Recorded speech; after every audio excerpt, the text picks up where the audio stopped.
ต่อไปเข้าสู่คำถามเนาะนายกของนายกไม่ได้เป็นคนเพราะนายกเป็นหนุ่มนะครับเออนายกเป็นแต่คนที่ส่งนายกนั้นเป็นควายนะครับจะได้ถามว่าควายเป็นสัตว์ประจำชาติใดในอาเซียนคำว่าควายบัฟฟาโลปุ๊บนี่นะควายเป็นสัตว์ประจำชาติใดในอาเซียนกอไทยขอพม่าคออินโดงอลาวไทยพม่าอินโดลาวควายนี่เป็นสัตว์ประจำชาติใดเรียนเชิญได้นะบัดนี้พี่ใหม่บอกเบอร์เลยนะลุงบอกเบอร์ก่อนครับ053226058ครับผม89ครับ053226058ครับผมพี่พรตอบได้เนอะ3226มาแล้วคนมาแล้วพอละใครจะตอบยังมาตรการก็โอ้วันพุธอันวัดแม่ลินก็มีตั้งทางหลวงแล้วครับเนาะครับโอ้ผมขอตอบคำตอบสุดท้ายคืออินโดนีเซียครับเนาะอินโดนีเซียครับมาตรการเดี๋ยวก่อนมีชาติไหนห้องกับที่นั้นไทยพม่าอินโดลาวฟิลิปปินส์ในก่อนเนาะไทยพม่าอินโดลาวฟิลิปปินส์พี่พรตอบเลยมีกัมพูชานะจ๊ะมันมีในช้อยแต่มันมีอยู่แล้วกัมพูชาที่ก็เฉลย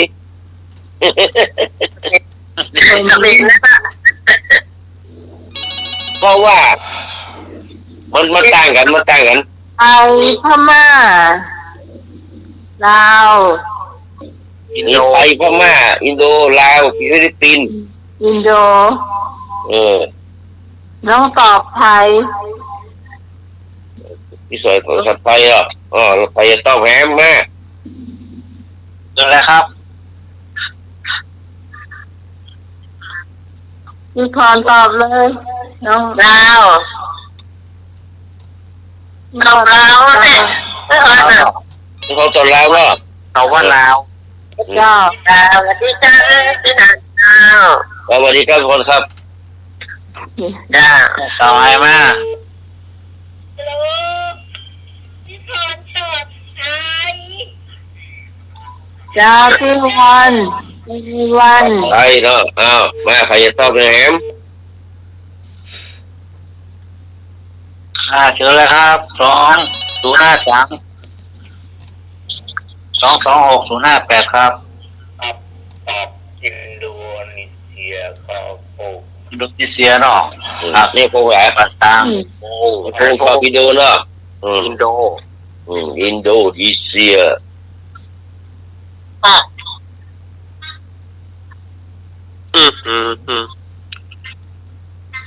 มาคนข้อฉันขี่ไอ้ทุยวิ่งลุยท้องนานะคอมเมนต์ไล่ควายก็มีแล้วนะได้แล้วนี่ไม่มามีคอมเมนต์เนาะไทยแลนด์เนาะไทยแลนด์เนาะไทยแลนด์แหละบุญเลิศหรอบุญเลิศเบื่อกันอ่ะเดี๋ยวเขาจะเฉลยแล้วเนาะครับเฉลยแล้วโอ้แม่สุกินฟังมันเดิกไปแล้วก็รับไปแล้วก็แม่สุกินพวกเขาจะฟังนี่เราจะโตมาทำกันยังไงแม่สุกินปีปอยแม่สุกินใหม่แม่สุกินชายจินดาเพิ่งเป็นคนฟังเขาตลอดอะรู้ว่าโตมาเบอร์อย่างเงี้ยก็เลยเงินลุงลุยพี่ใหม่บอก2260589ครับสุกินนะลูกครูธัญญาเปิดเจ้าวัดมาถึงเปิดเจ้าอันนี้เขาจะเฉลยก่อนครับมาว่าไปตามลำดับเนาะไทยนี่เป็นจ้างนะสัตว์คู่บ้านคู่เมืองประจำชาติเขาคือจ้างกะโอ้โลกปกมือกับแค่ซึกแม่ก็ได้จ้างอ่ะแม่นี่เขาเรียกว่าเป็นเสืออินโดจีนเสือโคร่งอินโดจีน พม่านะเป็นเสือโคร่งอินโดจีนนะ อืม ส่วนอินโดนี่เป็นมังกรมังกรโคโดโมนี่แหละแล้วก็มังกรนะเป็นมังกรเนอะของอินโดนีเซียลาวเป็นจ้างลาวก็ไปที่เหมือนเดียวกันนะเป็นจ้างนะเพราะฉะนั้นที่สุดก็คือฟิลิปปินส์ไอ้คาราบาวเขาเนี่ยกับบังนะเนี่ยวงดนตรีคาราบาวเนี่ยบอกเอ็ดเนี่ยไอ้เอ็ดนี่เป็นควายฟิลิปปินส์บอกเอ็ดนี่นะไอ้ศิลปินแห่งอย่าบอกว่ามันนะแห่งที่ไหนบอกว่านะแต่ว่ามันเป็นวงคาราบาวน่ะเป็นวงของควายฟิลิปปินส์เพราะมันไปเกียนฟิลิปปินส์หมดมันเลยตั้งชื่อวงคาราบาวเป็นวงคาราบาวหมายถึงว่าควายฟิลิปปินส์โอ้ ตัวสิงคโปร์นี่สิงโตนะสิงคโปร์เป็นสิงโตเวียดนามนี่เป็นควายแต่เป็นควายน้ำนั่นเวียดนามเป็นควายน้ำนะนั่นมีอันนะบอกเนี่ยมีเวียดนามเป็นควายน้ำคล้ายๆฮิปโปเนี่ยเป็นควายน้ำส่วนเขมรนี่มันเป็นควายเจ็บเป็นของกูปีเป็นควายที่มันเป็นเขาที่มันเป็นเซี่ยวอ่ะก็เขาควายกูปีเนี่ยมันเป็นควายมันเป็นเจ้ควายบ้านเขาอ่ะเขามันจะเป็นเซี่ยวนะครับพระจันทร์เซี่ยวอ่ะอย่างวงแบบพระจันทร์นั่นแหละก็อันเนี้ยกูเขมรมันของกูปีกูปีหมายถึงควายเขาพระจันทร์เซี่ยวนั่นส่วนบรูไนนี่เป็นอินทรีทะเลท้องขาวเป็นอินทรีทะเลนะท้องขาวส่วนมาเลนี่นอนกับเสือโคร่งมาลายูเสือเหลืองอ่ะเสือเหลืองอ่ะก็เป็นเสือโคร่งมาลายูนี่คือสัตว์ประจำชาติของแต่ละชาติเอากับลาวนี่เหมือนกันแต่ฟิลิปปินส์กับเวียดนามเนี่ยเวียดนามเป็นควายน้ำเนาะฟิลิปปินส์เป็นควายแต่เขมรเป็นกูปีเนี่ยแล้วที่ถูกต้องก็คือไม่มีใครถูกเลยนะคนนี้นะฟิลิปปินส์ต่อไปขึ้นนึกถึงมาเอสนักเนอะเอสอย่างว่าคาราบาวนะนึกถึงมันนักจะได้จำว่าฟิลิปปินส์เป็นมีควายปีศาจประจำชาติต่อไปแต่ก่อนที่พี่พอขอถามไอ้อย่างอ้อมันเป็นได้พ่อเอาลองถามสักข้อเนาะไอ้อย่างอ้อนี่นะเนาะเราตอบเล่นๆกันสักข้อเนาะลองดูลองดูเนาะ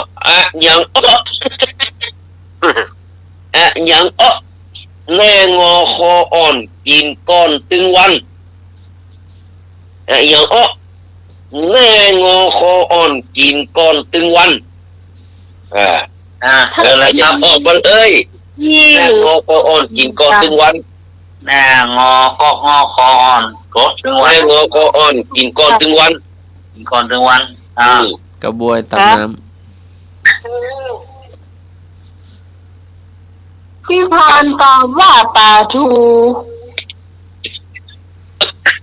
เนาะกระบวยตักน้ำตอนนั้นมันมีช้อยเลือกเนอะนี่นะว่าการแต่งความเข้าใจของตัวเข้าตีแทกมากแล้วกันเนาะจะตอบว่าทักทีแน่งอคออ่อนกินก่อนถึงวันทักทีทักแข็ง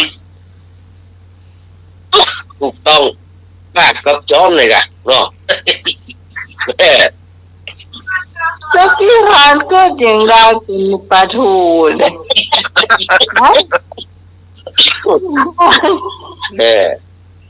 เยอะไปปลาทูอย่างสักคำสักอย่างอ้อเนาะมันสักคำสักอย่างอ้อคนว่าขี้มอดค้างขี้จางรอดขี้มอดค้างขี้จางรอดอย่างอ้อขี้มอดค้างขี้จางรอดยายกับปุ้งนี่ถูกไปแล้วยายกับปุ้งถูกต้องไอ้กับปุ้งยายกับปุ้งเนาะเก่งละต่อไปแห่งสักอย่างอ้อเนาะ ลองให้คนบ้านตั้งบ้านพูดก่อนคนเริ่มหน่อยเนอะ ได้เลย หัวมดอดหนาวแกงยาวอดฮ้อน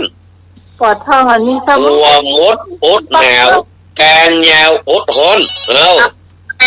นะโฟย เก่งเก่งเก่งเก่ง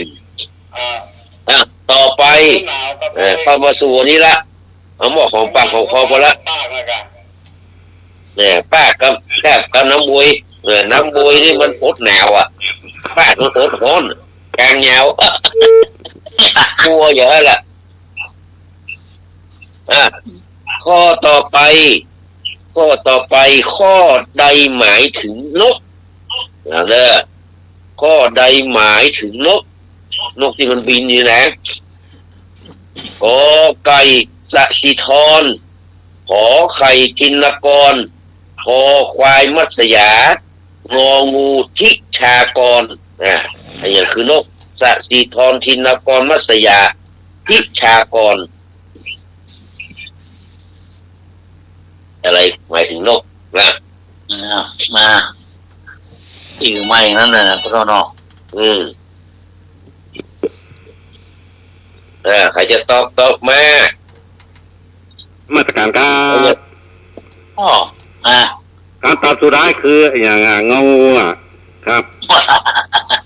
งูหรอทิชากร งูครับมาตรการครับ งองู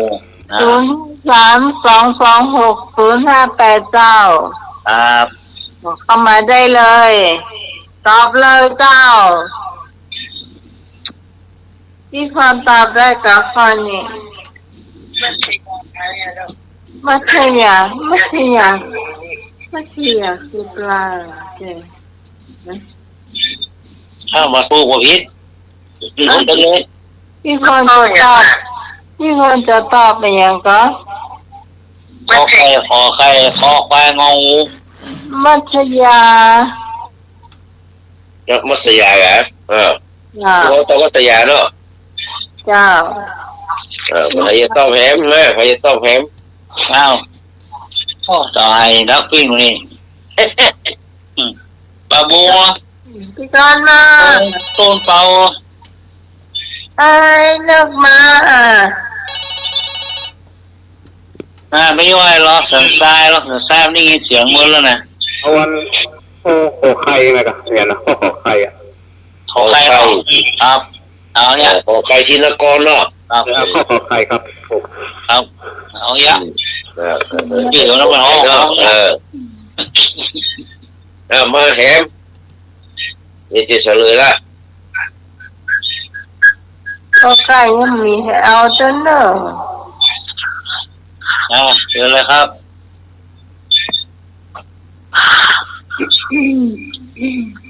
อย่างแป้งเนาะแม่เนาะ แม่ แม่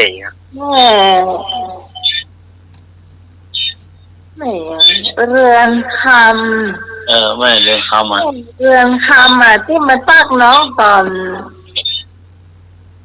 ว่าเจนลินมันมีไฟแล้วจะเฉลยแล้วไล่เลียงมาเนาะไล่เลียงมา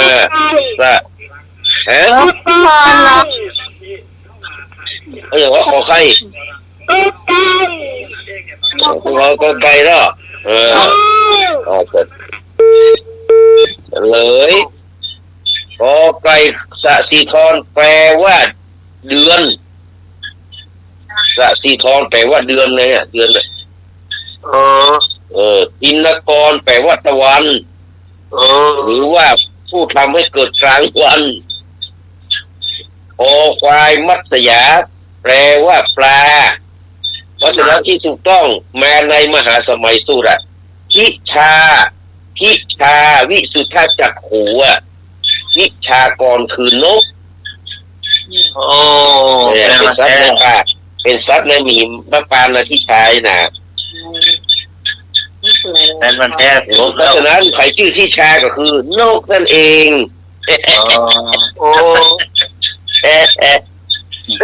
ต่อไป กัมมุนาวัตติโลโกกัมมุนาวัตติโลโกตรงกับข้อใดมากที่สุดนะ การหาธรรมะนี่มันไม่ใช่ว่ามันเป็นกว้างเนาะตรงกับข้อใดมากที่สุดกอไก่เห็นกงจักรเป็นดอกบัวขอเห็นกงจักรเป็นดอกบัวเห็นผัวเป็นกระสอบทรายไม่ใช่นะยุ่งละกอไก่ว่าแต่เขาอีเหนาเป็นเองว่าแต่เขาอีเหนาเป็นเองคอควายบัวไม่ให้ช้ำน้ำไม่ให้คุณบัวไม่ให้ช้ำน้ำไม่ให้คุณงองูหวานพืชเช่นใดได้ผลเช่นนั้นหวานพืชเช่นไรได้ผลเช่นนั้นกัมมุนาวัตติโลโกตรงกับข้อใดมากที่สุด ข้อสุดท้ายข้อที่ตอบข้อสุดท้าย งองูไว้ต้องนึงก็มิมก็ ว่างูนะแต่หวานพืชเช่นไรย่อมได้ผลเช่นนั้นน่ะ นมัสการครับ อ่า คำตอบสุดท้ายคือหวานพืชเช่นไรมันได้ผลเช่นนั้นนะครับน้อครับนมัสการครับ ตอนนี้ก็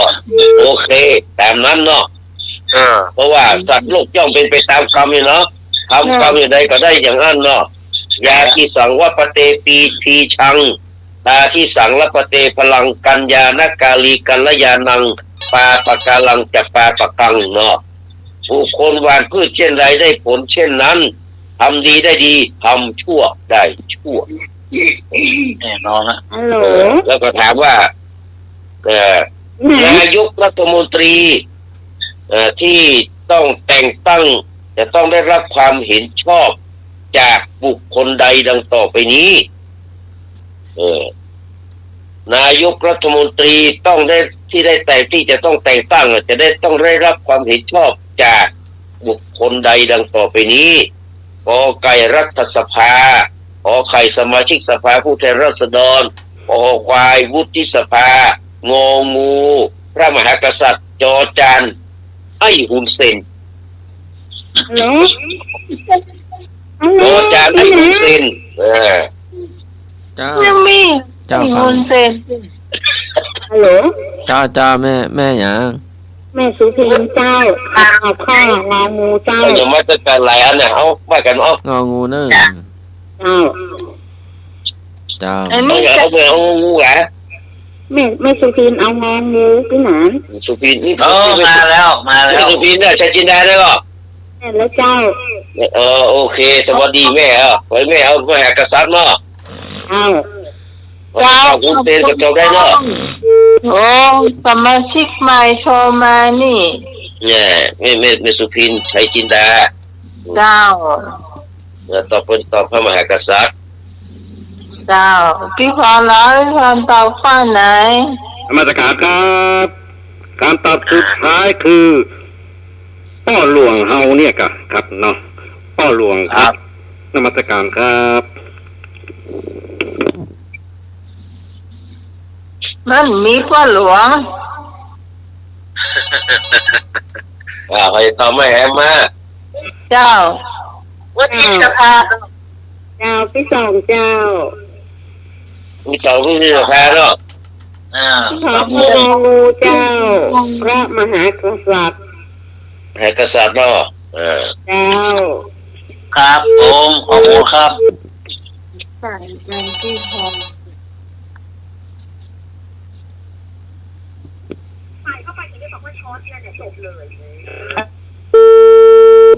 ปัญญาเจ้าปัญญาเจ้า053 226 0589พรตอบเลย ตอบเลยโทรศัพท์ แทนเอาเงินพระมหากษัตริย์ครับ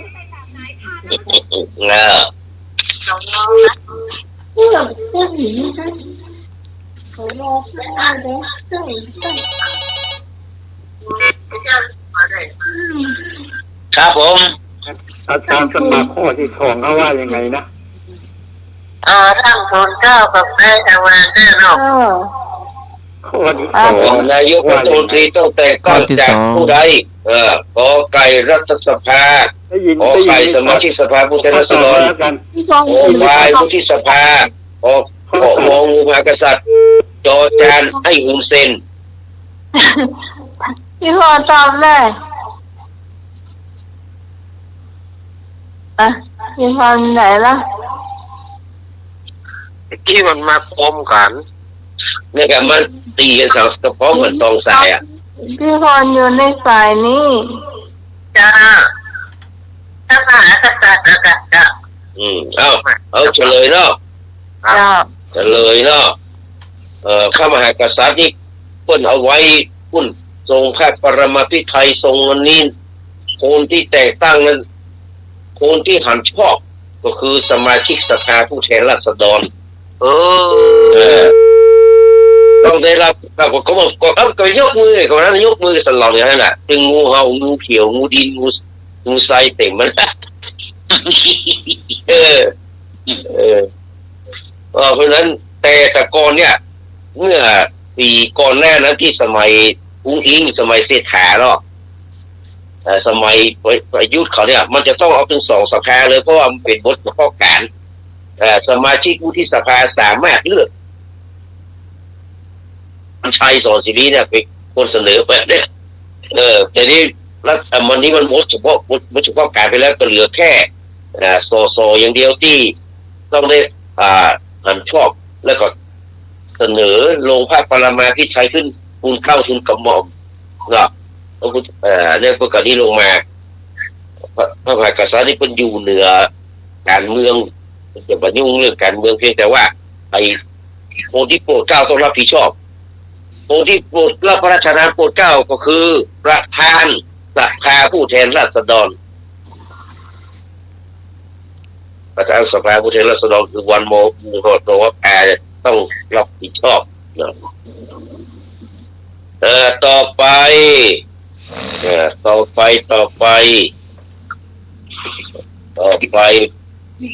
ถามว่าพระบิดา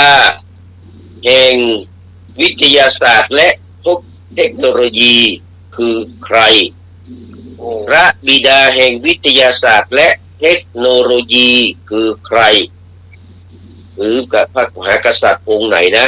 กอไก่รัชกาลที่1ขอไข่รัชกาลที่4คอควายรัชกาลที่5งองูรัชกาลที่9พระบิดาแห่งวิทยาศาสตร์1 4 5 9 1 4 5 9พระบิดาจ้าตอบเลยรัชกาลที่4ขอไข่รัชกาลที่4พี่พรตอบเจ้าพี่การจ้าพี่การ พี่การก็ตอบรัชกาลที่4จ้ะพี่กรที่4มีใครอีกไหมไม่เอาเราฆ่าบ้างเลยไม่เอาเราหนึ่งบ้างเหรอนี่ปัญญาตอบมาเลยเจ้าปาบงต้นเตา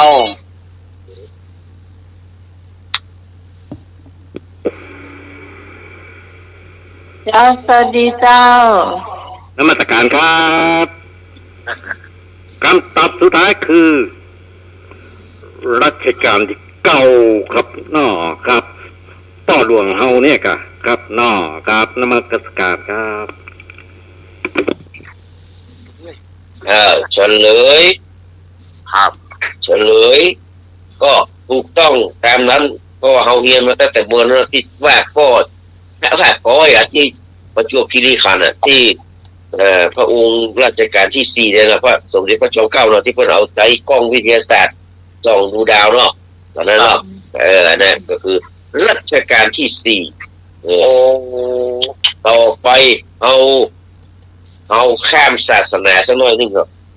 บ่ใช่สทลนะแต่เอาขยันจะหัวหมู่เขาบางคนก็ใกล้ๆอยู่ใกล้ๆพี่น้องชาวคริสต์เนาะเขาจะถามว่าพี่น้องชาวคริสต์เพิ่นจะสวดมนต์รับขนมปังและเหล้าองุ่นจากบาทหลวงมากินเนี่ย คือพิธีกรรมใดชาวคริสต์จะสวดมนต์รับขนมปังและเหล้าองุ่นมารับประทานทางใดขอไข่ศีลกำลังงอคอควายศีลล้างบาปงองูศีลมหาสนิทศีลจุ่มศีลกำลังศีลล้างบาปศีลมหาสนิทโอ้เอาล่ะพี่น้องชาวคริสต์ควรจะสวดมนต์และรับขนมปังและองุ่นเพราะว่าถือว่าเป็นขนมปังนี่มีแต่เนื้อเนาะเนื้อหนังพระเจ้าพระเยซูเนาะหัวคอควาย ขอควายละศีลล้างบาปเนาะครับใครจะเอาอย่างอื่นก็เดินครับผมนมัสการครับ ครับ คำตอบสุดท้ายคือศีลจุ่มครับครับนมัสการครับศีลจุ่มเนาะเล่าเอาขนมปังนี่เปรียบเสมือนร่างกายเล่าองุ่นเปรียบเสมือนโลหิตของพระเยซูเนาะฮัลโหลพี่พรตอบศีลล้างบาปศีลล้างบาปเด้อล้างบาปเนาะนี่ถือคริสพี่มันถือคริสถ้าตอบผิดน่าดูใครจะตอบข้อไหนครับเจอแล้วครับ205322658ครับผมนี่ก่อนระวังตะบงต้นเปานุ่มลำปางเหรอนุ่มแค่โฮมวะบุญทรง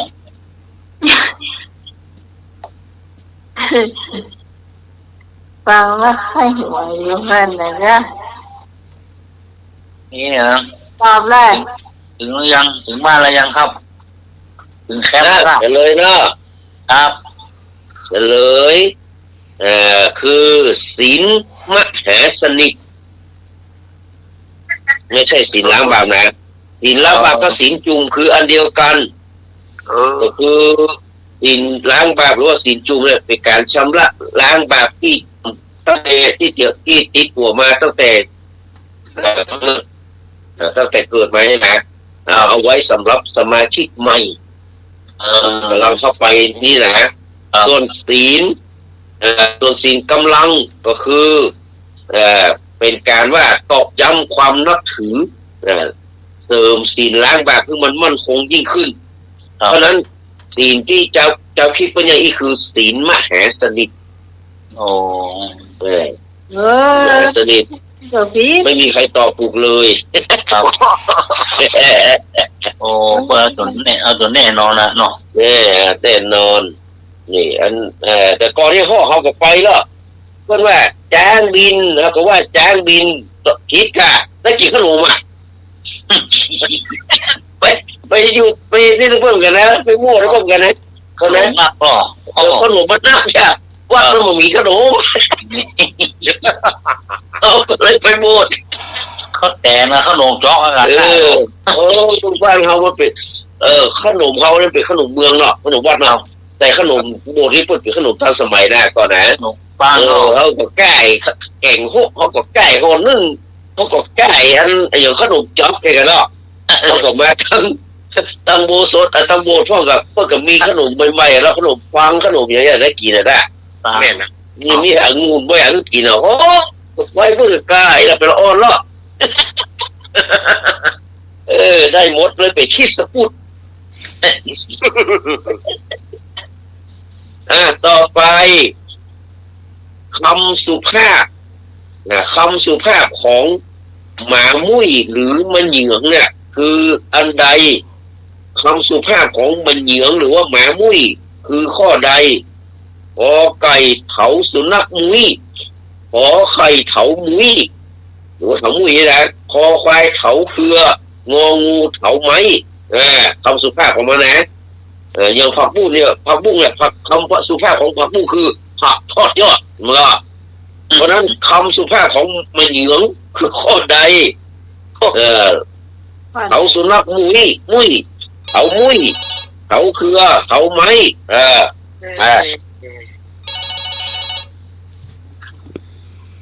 ครับผมข้อกอไก่ครับ นะ วงกอไก่เนาะ ไก่ครับ ก็ไปกะ ครับผม โอ้ก็ไกลละเถาสุนัขมุ้ยเนาะเถาสุนัขมุ้ย เอามือ ต้องต่างซ้ำๆเลยล่ะใครจะเข้าแผนมามีเถามุ้ยเถามังเถาสุนัขมุ้ยเถามุ้ย คำตอบสุดท้ายคือ เอาไหม เขาเครือครับเนาะครับเขาเครือครับนมัสการครับ เครือขอเครือ นะ ไม่ลืมขอเครือนะ พี่พรปลาเจ้าตอบเขาเครือว่ะ เถาเครือเนาะ เศร้าขอเครือ พอเอราวันเหรอ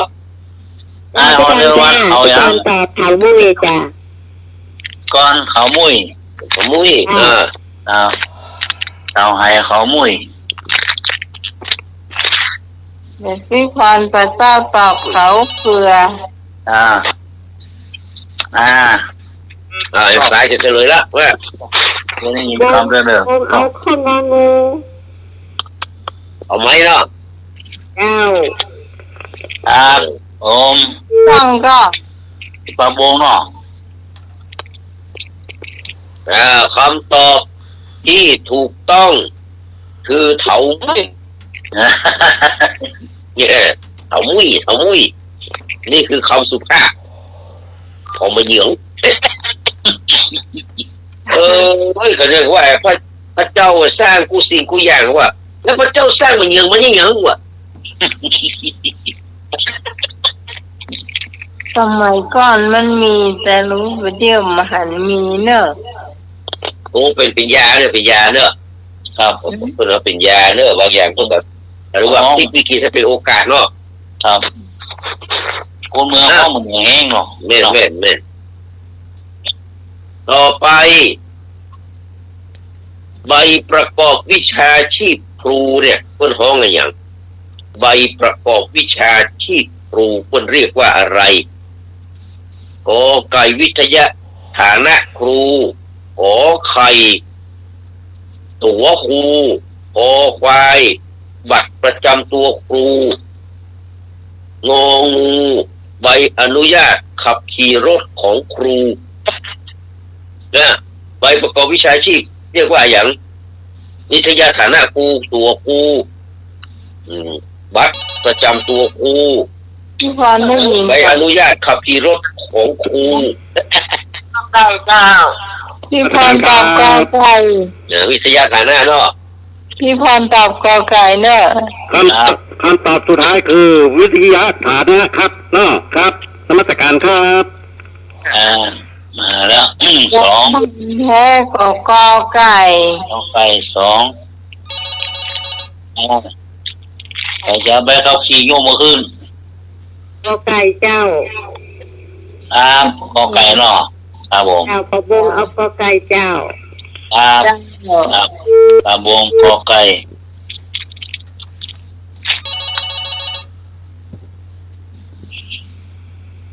ครับผม ครับขาตั้งเอาขอไข่ครับ เอาปลาซางเอาของไก่ครับ สันสังไข่ ไก่โอ้ปลาซางถูกหลายข้อเลย อาจจะต้องไปแพงมาก 053-226-0589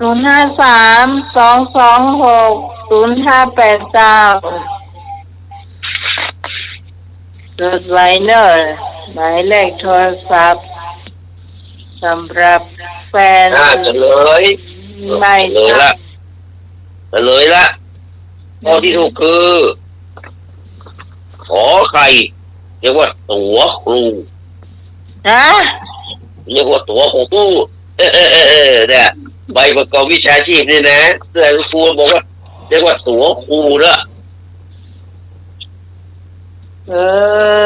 เรียกว่าตั๋วครูต่อไปเราข้ามไปไกลๆเห็นหน่อยหนึ่งว่านักรบผู้เกรียงไกรคนหนึ่งนำทัพพิชิตฟังดีๆนะนักรบผู้เกรียงไกรคนหนึ่งนำทัพพิชิตอาณาจักรต่างๆตั้งแต่กรีกเปอร์เซียจนถึงอินเดีย สร้างอาณาจักรยิ่งใหญ่ไพศาลคือใครนะ เล่นกับอินเดียไปนะกอไก่จูเลียสซีซ่างองูขอไข่อเล็กซานเดอร์มหาราชขอควายจารุมานงองูเจงจิตข่านมองโกเจ้าขอใครเจ้าอริสันอเล็กซานเดอร์มหาราชเขาจะต้องใหญ่นะ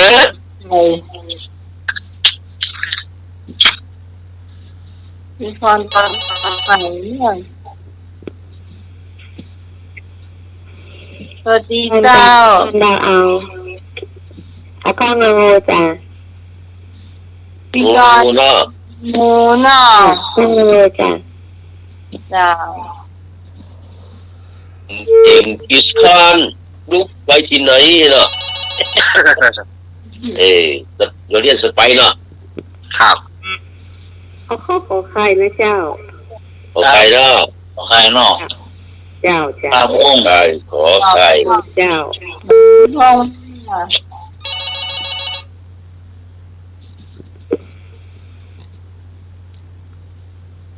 เจ้าน มัสการครับคำตอบสุดท้ายคือเจงกิสข่านครับเนาะโอ้เพลงมันดังครับเนาะครับนมัสการครับ เฉลยไม่ครับปาซาเอาวัดกบครับผม ลากเนาะเซลมานเนาะเซลมานเฉลยละคำตอบที่ก่อนไล่มาน่ะจูเลียสซีซ่านี่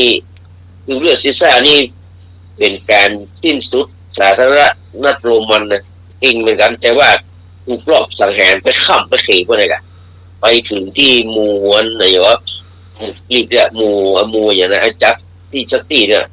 ไปถึงโดนในหมู่นั้นแตงตายเรียกติดแล้วตายฉันลืมมาที่ฝรั่งเศสมาเท่าไหร่เจงที่คานี่ทางบ้านเขาในทวีปเอเชียเลยเกือบนี่กินเลือดเพราะฉะนั้นเขาเลยต้องมีเนี่ยมีลูกโขทัยต้องมาร่วมมือนะครับร่วมมือจังไม่นะครับพ่อขุนมังลายพ่อขุนแพเมืองไอ้พ่อขุนอย่างนั้นแหละแต่มันรวมกันพ่อขุนมังลายไอ้พ่อขุนเดี๋ยวก็รามคำแหงเนาะเพื่อจะต้องร่วมมือกันไว้เพื่อเจงกี้คานมันอยากจะมาตะเวของเนี่ยแต่เจงกี้คานมันได้มาสักกำเจงกี้คานนี่เพิ่นเลี้ยงนกไว้ตัวหนึ่งนะรอดตายเพราะนกตัวเนี้ยนกเป็นนกอินทรีเพื่อจะเลี้ยงนกอินทรีมีอยู่ครั้งหนึ่งกายอยากกินน้ำกายแล้วน้ำเขาปล่อยมาจากภูเขาตำบลมาเนาะเจงกี้คานเอากระบอกน้ำไปลองนะนกมันตกขวางนกมันตกขวางเนี่ย3 เตื้อนะมันก็เลยครั้งที่ 3ก็เลยครั้งที่ 4เลยหักคอขวางเลยทีนี้คันหักคอขวางเลยมันก็เลยบอกกี่ใช่กับว่ามันจะลงไปดีมันก็เลยเตียวขึ้นไปพอบุญเลยนะปรากฏว่าเป็นเขาตั้งใจจะฆ่ามันนั่นแหละทีนี้คันแต่งนองน้ำใหญ่งูตายแล้วท่านเป็น10 ตัวว่างูยักษ์เท่านั้นเลยงูเหลือมงูอย่างตายนั่นแปลว่าน้ำเป็นน้ำพิษเลยเป็นยาพิษโอ้เจงยี่คานเสียอกเสียใจที่ฆ่าอยู่พวกเขาเนี่ยเป็นน้ำฆ่าพวกเนี่ยมันซื่อสัตย์ขนาดไหนมันคือมันมาจ้างบอกกันเนาะมันทำไปกวงทุกมันก็กว้างเลยพวกกว้างอะไรเนี่ย3 เที่ยวใจ4 หักคอกว้างเดียวขึ้นไปพอเรียบร้อยพอที่ถูกก็คืออเล็กซานเดอร์มหาราชผู้ยิ่งใหญ่เนาะเนี่ยอเล็กซานเดอร์มหาราชคำ2 ข้อข้อใดประเทศใดเนาะไม่มีรูปแบบประมุขเนี่ยเป็นกษัตริย์ไม่มีรูปแบบประมุขเป็นกษัตริย์นะก็กับประเทศใดไม่มีรูปแบบการปกครองเนี่ยที่ประมุขเป็นกษัตริย์กอไก่บรูไนขอไข่กัมพูชา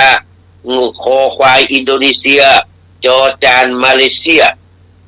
บรูไนกัมพูชาอินโดนีเซียมาเลเซียอันใดที่ไม่ใช่รูปแบบกษัตริย์เป็นประมุข ประมุขเป็นกษัตริย์เราเนี่ยประเทศใดที่มันมีรูปแบบประมุขเป็นกษัตริย์การปกครองใครอาจจะตอบได้มาเลย เจ้า มาตรการครับคำตอบสุดท้ายคือมาเลเซียครับเสือเหลืองครับนอครับนมัสการครับ มีจ้ามีจ้าจะทราบได้ เข้ามาแฮมไหมจะตอบแฮมมา ถ้าคนยังไปจีนไม่รู้ เขาจะตอบแฮม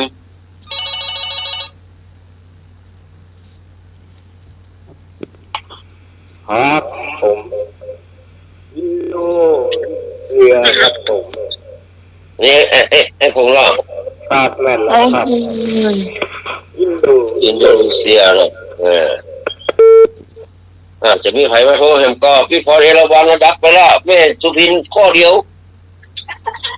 ไอ้สุพินรับไปแล้วพี่สุจิได้ข้อเดียว ที่คนกูจะข้อไหน มาประโบมาตัวเปล่ามา ประบุงเอาบูนาย บุญนายเนาะ บุญนายเนาะ จ้า ประโบเอาบุญนาย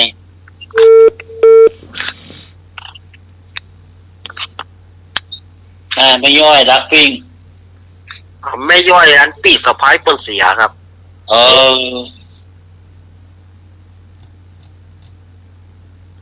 อ เฉลยเนอะ ครับ บูไนครับก็มีทัศนัยโบเกียนะเพื่อรู้แต่ทัศนัยโบเกียกัมพูชากับมีกษัตริย์นะก็ตรงนี้มูเลยนะ ครับ แต่ตั้งเมื่อฮุนเซนเป็นมหากษัตริย์ไปเนี่ย กามีที่ไหนที่ไหนมหากษัตริย์กาบมหากาฮุนเซนเนี่ยมันเป็นที่ไหนเนี่ยผม น้องไปดูจีเซนเหรอฮะ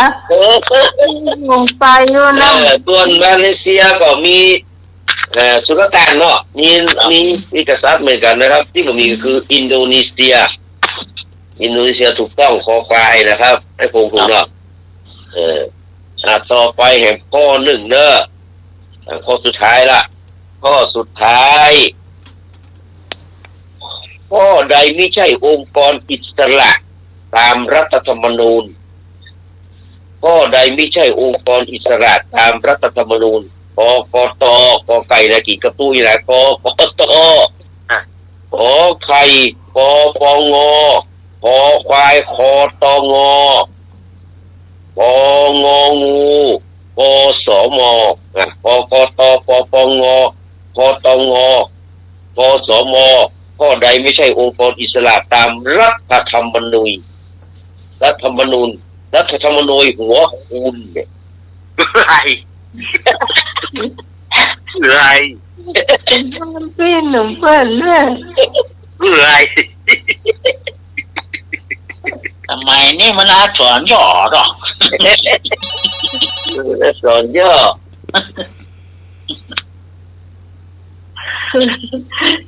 มาตรการครับ ครับผม คำตอบสุดท้ายคืององูครับไอ้ยังไงก็สกมาน่ะ ปสมคณะกรรมการสิทธิมนุษยชน แต่ถ้าพี่ตามพี่เอาอสมติดกระลมว่า อสมก็ อันนี้ไผ่ไม่เอาไผ่ ที่วันจะเอาที่มันตึกถล่มเลยเหรอ มันมี อสมเนี่ยอสมเนี่ย ปปเนาะ ต้องสมอเนาะ สมบ้านเราเนี่ย อสมบ้านเรานะ กรรมการมนุษยควายเลยกันเราหันมาตรวจบ้านพี่สักเตือเป็นนั่งดีๆ ไปจะต้องแหมมาเนอะสมอ ก็สุดท้ายละ งูครับผม งองูเนาะ โอ้เนาะ น้องก็เอางงแล้วพี่จะเปลี่ยนใจก็ แบบที่หัวใจนะเนาะ ที่ปัจจัยอะไรที่ปัจจัยองค์กรอิสระนะเฉลยนี่กกตคณะกรรมการการเลือกตั้งแต่บางเที่ยวก็ย้ายสมการเป็นกตกกูต้องโกงนี่ก็มีนะคอควายคอตงคณะตรวจเงินแผ่นดินอันนี้ก็แม่นองค์กรอิสระกสมกรรมการสิทธิมนุษยชนก็แม่นก็ที่ไม่แม่นคือปปงนี่เป็นหน่วยราชการเป็นสำนักเป็นพวกตัวเงินแผ่นดินเป็นนี่ไม่ใช่ตัวเงินแผ่นดินนะเป็นปปงอยู่ในองค์กรอันนี้คือข้อขอไข่ที่ไม่ใช่องค์กรอิสระนะเอาไว้เสียอีกก่อนแกนท้ายเนาะเอาแทนคำป้องนึงก็มาจบแน่นี่หัวหน้าราชการพลเรือนหัวหน้าข้าราชการพลเรือนของประเทศคือใครหัวหน้าข้าราชการพลเรือนของประเทศไทยคือใครของประเทศก็ได้ขอไก่รัฐมนตรีว่าการกระทรวงมหาดไทยขอไข่ปลัดกระทรวงมหาดไทยขอควายนายกรัฐมนตรีงองูเลขาธิการข้าราชการพลเรือนขอไก่มหาดไทยรัฐมนตรีมหาดไทยขอไข่ปลัดมหาดไทยขอควายนายกรัฐมนตรีงองูเลขาธิการกพข้าราชการพลเรือนนี่นะใครเป็นหัวหน้าข้าราชการพลเรือนของประเทศไหนข้อมูลนะเลขาน่ะเลขากพเนาะไปจะต่อไปยังแหม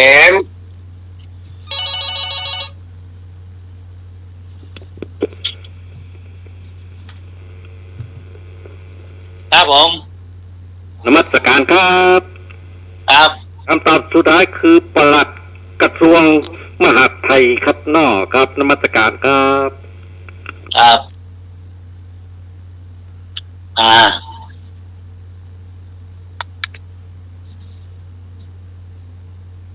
ไปต้องอย่างนี้ก็สุดท้ายแล้วจะได้เล่าที่ทานแล้วคนก็จะยากกินละคนตอบครับงองูเนาะครับแฮมเมอร์มีไทยแฮมข้อสุดท้ายแล้วสุดท้ายแล้วเนอะสุดท้ายแล้วข้อสุดท้ายพี่พรเอางองูเนอะเอาเกี่ยวหางดอกซะเกี่ยวหางดอกแล้วพงไหนก็ไก่เกี่ยวหางดอกไก่เนาะหางดอกเนาะดอกเก๋งเนาะจอเนาะงูครับทองงองูเฉลยแล้วไม่แฮมก็ถ้าไม่มีจะเฉลยแล้วเพราะตอนนี้ใกล้5 ทุ่มแล้วสมาก็อยากจะนอนแล้วเพราะว่าต้องตื่นเช้าเอาเฉลยเนอะความจริงมันก็น่าใกล้เคียงหมดเนาะแต่ความจริงคำตอบที่ถูกต้องที่สุดก็คือคอควายนายกรัฐมนตรีหัวหน้าข้าราชการพลเรือนของประเทศนายกรัฐมนตรีซึ่งเป็นประธานคณะกรรมการข้าราชการพลเรือนกพโดยตำแหน่งและเป็นผู้บังคับบัญชาการสูงสุดของฝ่ายบริหารโดยมีสำนักงานกพเป็นส่วนราชการขึ้นตรงต่อนายกรัฐมนตรีเพื่อบริหารราชการพลเรือนส่วนเลขาที่การนี่ก็ถือว่าเป็นหัวหน้าโดยตรงของนี่แต่คนที่มีอำนาจบัญชาการสูงสุดเป็นหัวหน้าใหญ่ที่สุดก็คือนายกรัฐมนตรีปัจจุบันไม่ได้เป็นคนแต่เป็นหนูนะครับ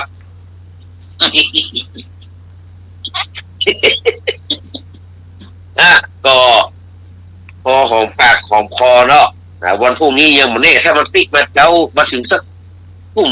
บ่าย2 ทุ่มนี่ถ้าก่อนเลยเนี่ย อว่าไปถ่ายทอดรูปติ๊กแม่เลยอาจจะเข้าตันถ้าอย่างไรก็จะไลน์บอกเนาะครับกับวันนี้ก็ขอกราบนมัสการนะครับขอบพระคุณเนอะเมตตาบารมีธรรมของท่านอาจารย์พระครูสมุวิศวัตวรกิจโจเจ้าอาวาสและผู้อำนวยการสถานีนะครับ แล้วก็กับนมัสการของพระคุณท่านอาจารย์สมัครยานาสีโลบอกให้มีเสียงเลยอาจารย์สมัครเราไปได้ไหนล่ะยังอยู่เนาะครับ ครับนมัสการของพระคุณท่านอาจารย์สำเนียงเอารักปัญโยนันท์นะครับสวัสดีป้าแนนครับขอบคุณพี่พิสมัยสุริโยดอนเนอร์ จะเอา ขอบคุณลุงนุ้ยนะครับลุงนุ้ยสวัสดิ์เมฆเนาะขอบคุณพี่พรปัสเศร้าพี่กรสันทรายเนาะแล้วก็แม่อย่างหลายๆแม่นะแม่สุพีที่มาใหม่ตัวแล้วก็พี่ต้องเนาะโบงแล้วก็แม่ก็ไม่พรเนาะพี่พรเอราวัณแล้วก็ทุกคนทุกท่านเด้อที่ติดตามรับฟังรายการนี้ขอให้มีสุขภาพประมาร่างกายแข็งแรงเนาะพรุ่งนี้ก็ไปทำบุญสุนทานเดือน12เป็งฮักษาจารีคิดหอยที่บนพระธาตุดอยสุเทพเพิ่นก็จะมีการทำบุญสลากเหมือนกันเนาะทุกปีนะครับ แล้วก็ที่พระธาตุอริบุญชัยก็สลากย้อมที่ยิ่งใหญ่มากๆเลยเนาะนะครับยิ่งใหญ่มากและทำหลายที่หลายทางเนี่ยไปใกล้ที่ไหนก็ไปที่ฮันแต่ก็นาน74จะได้ไปไกล300กว่าโลที่ไม่ถึงบ้านเลยบ้านอาจารย์พระมหาวิษณุจารุธโมไป2กิโลนะครับก็วันนี้ก็เลยจะขอพักก่อนวันพรุ่งนี้ถ้ามาหัวค่ำได้บายิตบางวันแล้วไปก็จะมาจัดรายการต่อเนอะครับวันนี้ก็ขอกล่าวคำว่ากราบนมัสการขอบพระคุณและกราบสวัสดีครับครับผมครับเดินทางโดยสวัสดิภาพนะครับผมครับ ขอบคุณพี่นานนะเจ้าที่มาช่วยรายการของเขามีสีสันนะเจ้าครับ แล้วก็ต่อไปขอข่าวบริการได้หนึ่งนะเจ้าที่วัดดันตันจะมีพระป่าวันที่1 พฤศจิกายนนี้นะเจ้าก็มีผู้บริจาคแนะนำมีอยู่ที่หน่วยนะเจ้าครับผมก็มีผู้บริจาคก็มีครับมีไอ้บุญส่งนะครับผมบุญส่งวันนรักนะครับผมลำปางเลยครับคุณก็3 เมตรเนาะ900ครับผมเนาะครับอาจารย์เจ้าครับอาจารย์สมัครครับวัดไผ่หินนะครับเนาะรองเจ้าวัดวัดไผ่หินก็3 เมตรเนาะครับผมเจ้าครับแล้วก็มีงานนิสมครับงานนิสม74นะครับผมมี3 เมตร3 เมตรเจ้า3 เมตรแล้วก็มีนุ่ยสว่างเมฆ2 เมตรครับผม2 เมตร600 บาทเจ้าก็มีพี่พรเนรวันเนาะอันนี้600เจ้าครับผมส่วนแม่จันทา500เปิดโอนมาแล้วนะครับไหมโอนมาวันนี้แล้วเนอะครับแม่จันทาสันทรายเนาะชื่นใจครับผมแล้วก็มาก็แม่พรปลาเศร้าครับผมปลาเศร้า1 เมตร300นะครับเนาะ100เจ้าไม่พอแล้วก็แม่จื่นยาจื่นแม่จื่นของสุริโยดอนครับ300ครับผมเจ้าอันนี้จ่ายแล้วก็พี่พรก็จ่ายแล้วก็จารย์สมัครก็จ่ายแล้วนะเจ้าครับแล้วก็มีลูกลุงโต300นะครับ1 เมตรเจ้าจุตะวัน3 เมตร300 บาท1 เมตรเนาะครับผมไอ้สมนึกบุญาวงศ์1 เมตร300เนาะครับเนาะบอกว่าอย่าข้ามจากตู้ตะวันต้องไปตู้นุ่มตู้นุ่มครับตู้นุ่ม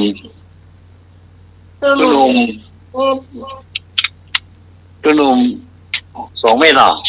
เจ้าครับผมตู้นุ่ม2 เมตร พี่กรณ์เหรอ ก่อนพิกร2 เมตรครับผม อืม ก่อน2 เมตร ได้600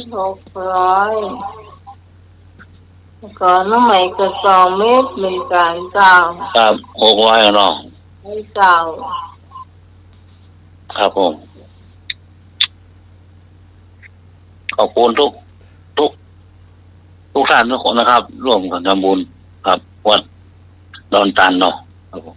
สำหรับพี่พานเยรวันก็จะมาเพิ่มเติมอยู่ ครับ เจ้า โอ้ขอบคุณนะครับคุณสารทรายเนี่ยโอ้มาดีมเลยมาขึ้นได้ตันบนทรายนะ เจ้าการสายได้บุญเนาะ ครับ บุญสักกรรมบุญดีเจ้าขอให้นึก ที่ 1ครับที่ 1ปีกาเนาะครับ เจ้าวันที่1 พฤศจิกายนในเจ้ากระตั้ง เสาร์เนาะตรงวันเสาร์พอดีแล้วเนาะครับ มีการถ่ายทอดสดด้วย ครับ มีอาจารย์เฮาเจ้าอาจารย์สมัครเจ้าตู้ตะวันตู้หนุ่มเจ้าตู้โตเนาะน้องเด็กน้อยทั้งหลายเนาะหลายท่านหลายรูปหลายคนก็พร้อมหมู่พร้อมจะมาตัวทีมงานทำคุ้นหมดเลยเจ้าจะมาเนาะ ครับ ใครว่างก็มาห่วงเดี๋ยวเนาะเรียนได้จากต่อไปก็นิมนต์เนรเช้า ครับ หมดครับผม ช่วงเล่านิทานเนาะ ครับ วันนี้ก็จะได้เอาเรื่อง เรื่องแปลกๆเรื่องการระลึกชาติเนาะ ครับ เท่าที่จะเล่าวันนั้นละพอดีอาตมาภาพก็ เอามาจากอาจารย์ธรรมนุอ้นประเสริฐเนาะเพื่อเล่าให้ฟังเพื่อเล่าออกสถานีวิทยุ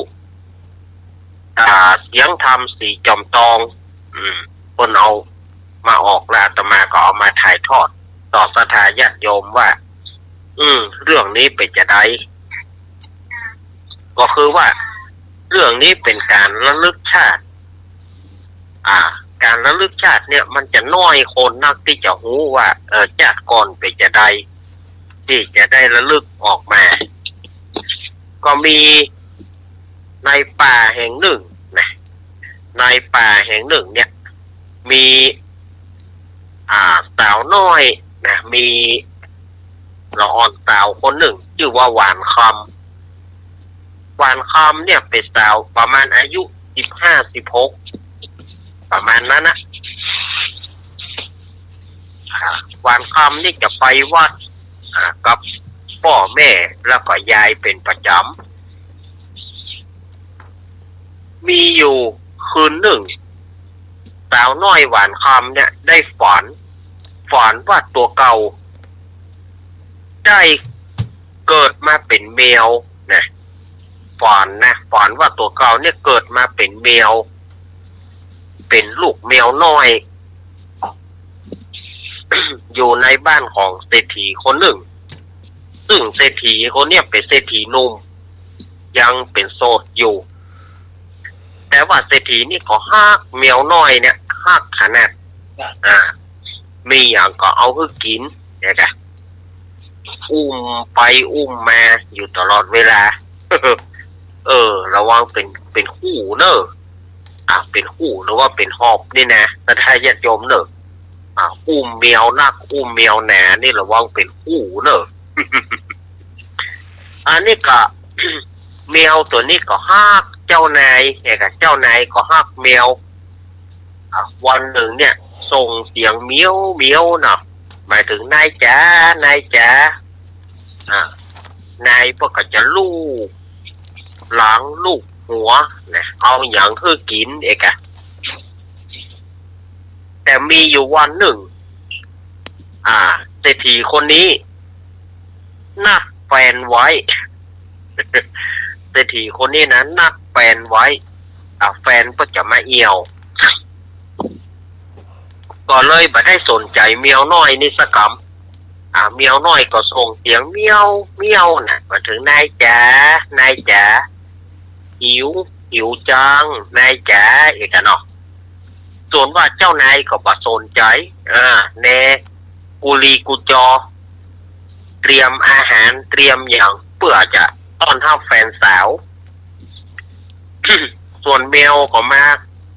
เขาแข่งเขาขาตามเกยนั่นนะหรือว่านายเอาใจปากมันก็ห้องเมียวนายจ๋านายจ๋าหิว โอ้ยนางเหมียววันนี้บัดได้อยู่เนอะวันนี้นะวันนี้บัดได้อยู่ดูแลเพราะว่าฉันต้องมีแขกนะ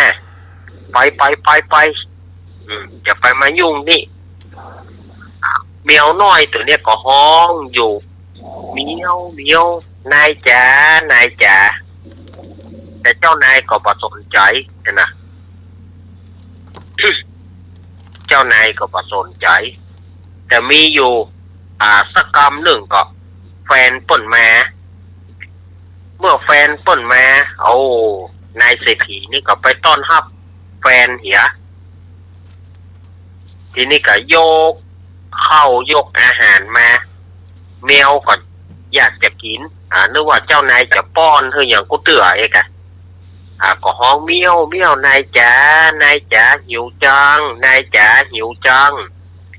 แต่เจ้านายก็บ่สนใจเมื่อเจ้านายบ่สนใจ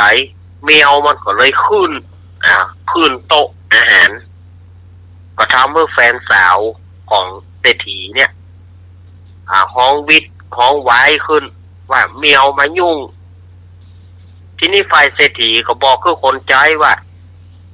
เอ้ยเอานางเหมียวไปขังไว้กำเอานางเหมียวไปขังไว้กำตั้มสาวใจคนนี้ก็เอาแมวตัวเนี้ยเอาไปขังไว้ไหนสถานญาติโยมเอาไปขังไว้ในโอ่งเอาไปขังไว้ในโอ่งมังกรนะแล้วก็ปิดฝาเอาไว้โอ้สถานญาติโยมลองคิดดูเนอะมันทรมานบอกไรนะเอาแมวไปขังในโอ่งมังกรโอ่งมังกรแล้วก็เอาปิดฝาไว้มันจะทรมานเท่าใดแมวตัวนี้ก็ยังมีความหวังห้องนายจ๋าช่วยด้วยนายจ๋าช่วยด้วยแต่ว่าเจ้านายก็ปาแฟนไปเหี่ยวแล้วก็ปากันไปค้างคืนเนี่ยปากันไปค้างคืนแล้วก็ทีนี้ก็ว่าสาวใจเนี่ยก็ลืมสนิทว่าได้ขังแมวไว้ที่โอ่งมังกรได้3 วันกึดใจได้ก็ไปปืดพอปรากฏว่ามันตายละแมวตายไปเหรอต่อเมื่อแมวตายนั่นก่อนที่จะตายนะแมวตัวนั้นมันก็ได้บอกได้ว่าไว้ได้อาฆาตกับเจ้านายด้วยว่าจังเจ้านายฉันจังเจ้านายคนนี้จังเกลียดไปอยากหาหน้าอีก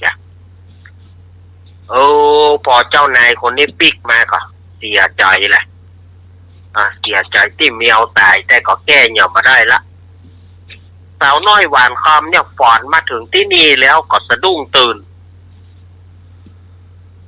จัดก่อนเขาฝันว่าเขาได้เป็นแมวแต่ในชาวพันนั้นก็กึดใจได้ว่าจัดก่อนเขาเป็นแมวเต้นะกะเหมือนกับในความฝันของเขาเนี่ยเขาได้เป็นแมวของนายคนหนึ่งเขายับเขาไปขังกึดไปแล้วสาวน้อยหวานคำก็จังเจ้านายคนนี้จังขนาด ลุงเจ้ามาก็ไปอู้ให้พ่อแม่ฟังพ่อแม่ก็บอกว่าป่าเป็นอย่างก้าลูกความฝันบัดใดพอดีว่ายายของหวานคำเนี่ยก็บอกว่าอีน้อยเฮ้ยวันพุกนี้พระธุดงค์เปิ้นอยู่ชายป่านี่นะแล้ววันพุกเปิ้นจะมาบิณฑบาตเนอะ อีน้อยทำกับข้าวทำขนมไว้เนอะเอาใส่บาตรเปิ้นมาจากไหนสาวน้อยหวานคำนี่ก็ถามเปิ้นมาจากไหนยายก็บอกหูเหมือนกันแต่เปิ้นมาพักที่ชายป่าวันพุกจึงจะหันอีกวันพุกจึงจะหันถึงวันพุกเจ้าสาวน้อยหวานคำนี่ก็ลูกมาหุงข้าวทำกับข้าวตั้งแต่เช้ามืดจนไปถึง6 โมงเมื่อได้ยินเสียงตีกะลกพ่อหลวงบ้านตีกะลกสาวน้อยหวานคำก็เกิดตุเจ้าใส่บาตรยามนั้นก็มีพระธุดงค์รูปหนึ่งเดินผ่านมาสาวหมู่นั่นก็ใส่บาตรแต่ปรากฏว่าสาวน้อยหวานคำเนี่ยมันจำได้ จำได้ว่าอันเนี้ยนายคนนี้แต่ก่อนนายคนนี้นี่เองนายพูดใจให้ต่อฉันจะมาอย่างนี้ฉันเกลียดว่าแล้วก็เอาทัพพีหรือว่าเอาปากนี่นะขว้างรวมถึงหม้อเข้ากันอย่างกะขว้างผลายขว้างฉันเกลียดฉันจังพ่อแม่ของสาวน้อยหวานคำนี่ก็เลยขอโทษขอโพยตู้เจ้าว่าขอสุมาเตอร์ลูกผมบอกว่าเป็นอย่างอาตมามีฝ่ายผิดอาตมามีส่วนผิดมากอาตมาตั้งใจเดินธุดงค์มานี่ก็เพื่อว่าจะมาขอโทษโยมคนนี้แหละท่านไปทำอย่างที่เขาผิดถามเขาเองเตอะเดี๋ยวตู้เจ้าเพื่อก็ไปส่วนสาวน้อยหวานคำนี่ก็หายบ่อยากจะหันหน้าพ่อแม่ก็เลยปลอบแล้วก็ถามถึงที่มาที่ไปหวานคำก็เลยเล่าว่านายคนตู้เจ้าตัวเนี้ยจากก่อนเป็นเจ้านายของหนูเองซึ่งหนูเกิดเป็นเมียวเนี่ยเจ้านายคนนี้บ่เหลียวแลเลยปั่นเพราะคือคนใจเอาไปขังในโอ่งมังกร ก็พ่อแม่เพิ่นก็เลยบอกว่าโอ้ไปขอโทษเพิ่นเหียจะไปคือมันมีบาปมีกรรมต่อกันเน้อเอกพ่อแม่กับป้าหวานคำเนี่ยไปขอสุมาตู้เจ้าก็บอกว่าโยมหวานคำอาตมามีส่วนผิดอาตมานั่นแหละทำให้โยมต้องตายในตอนนั้นอาตมาบ่ตั้งใจเลย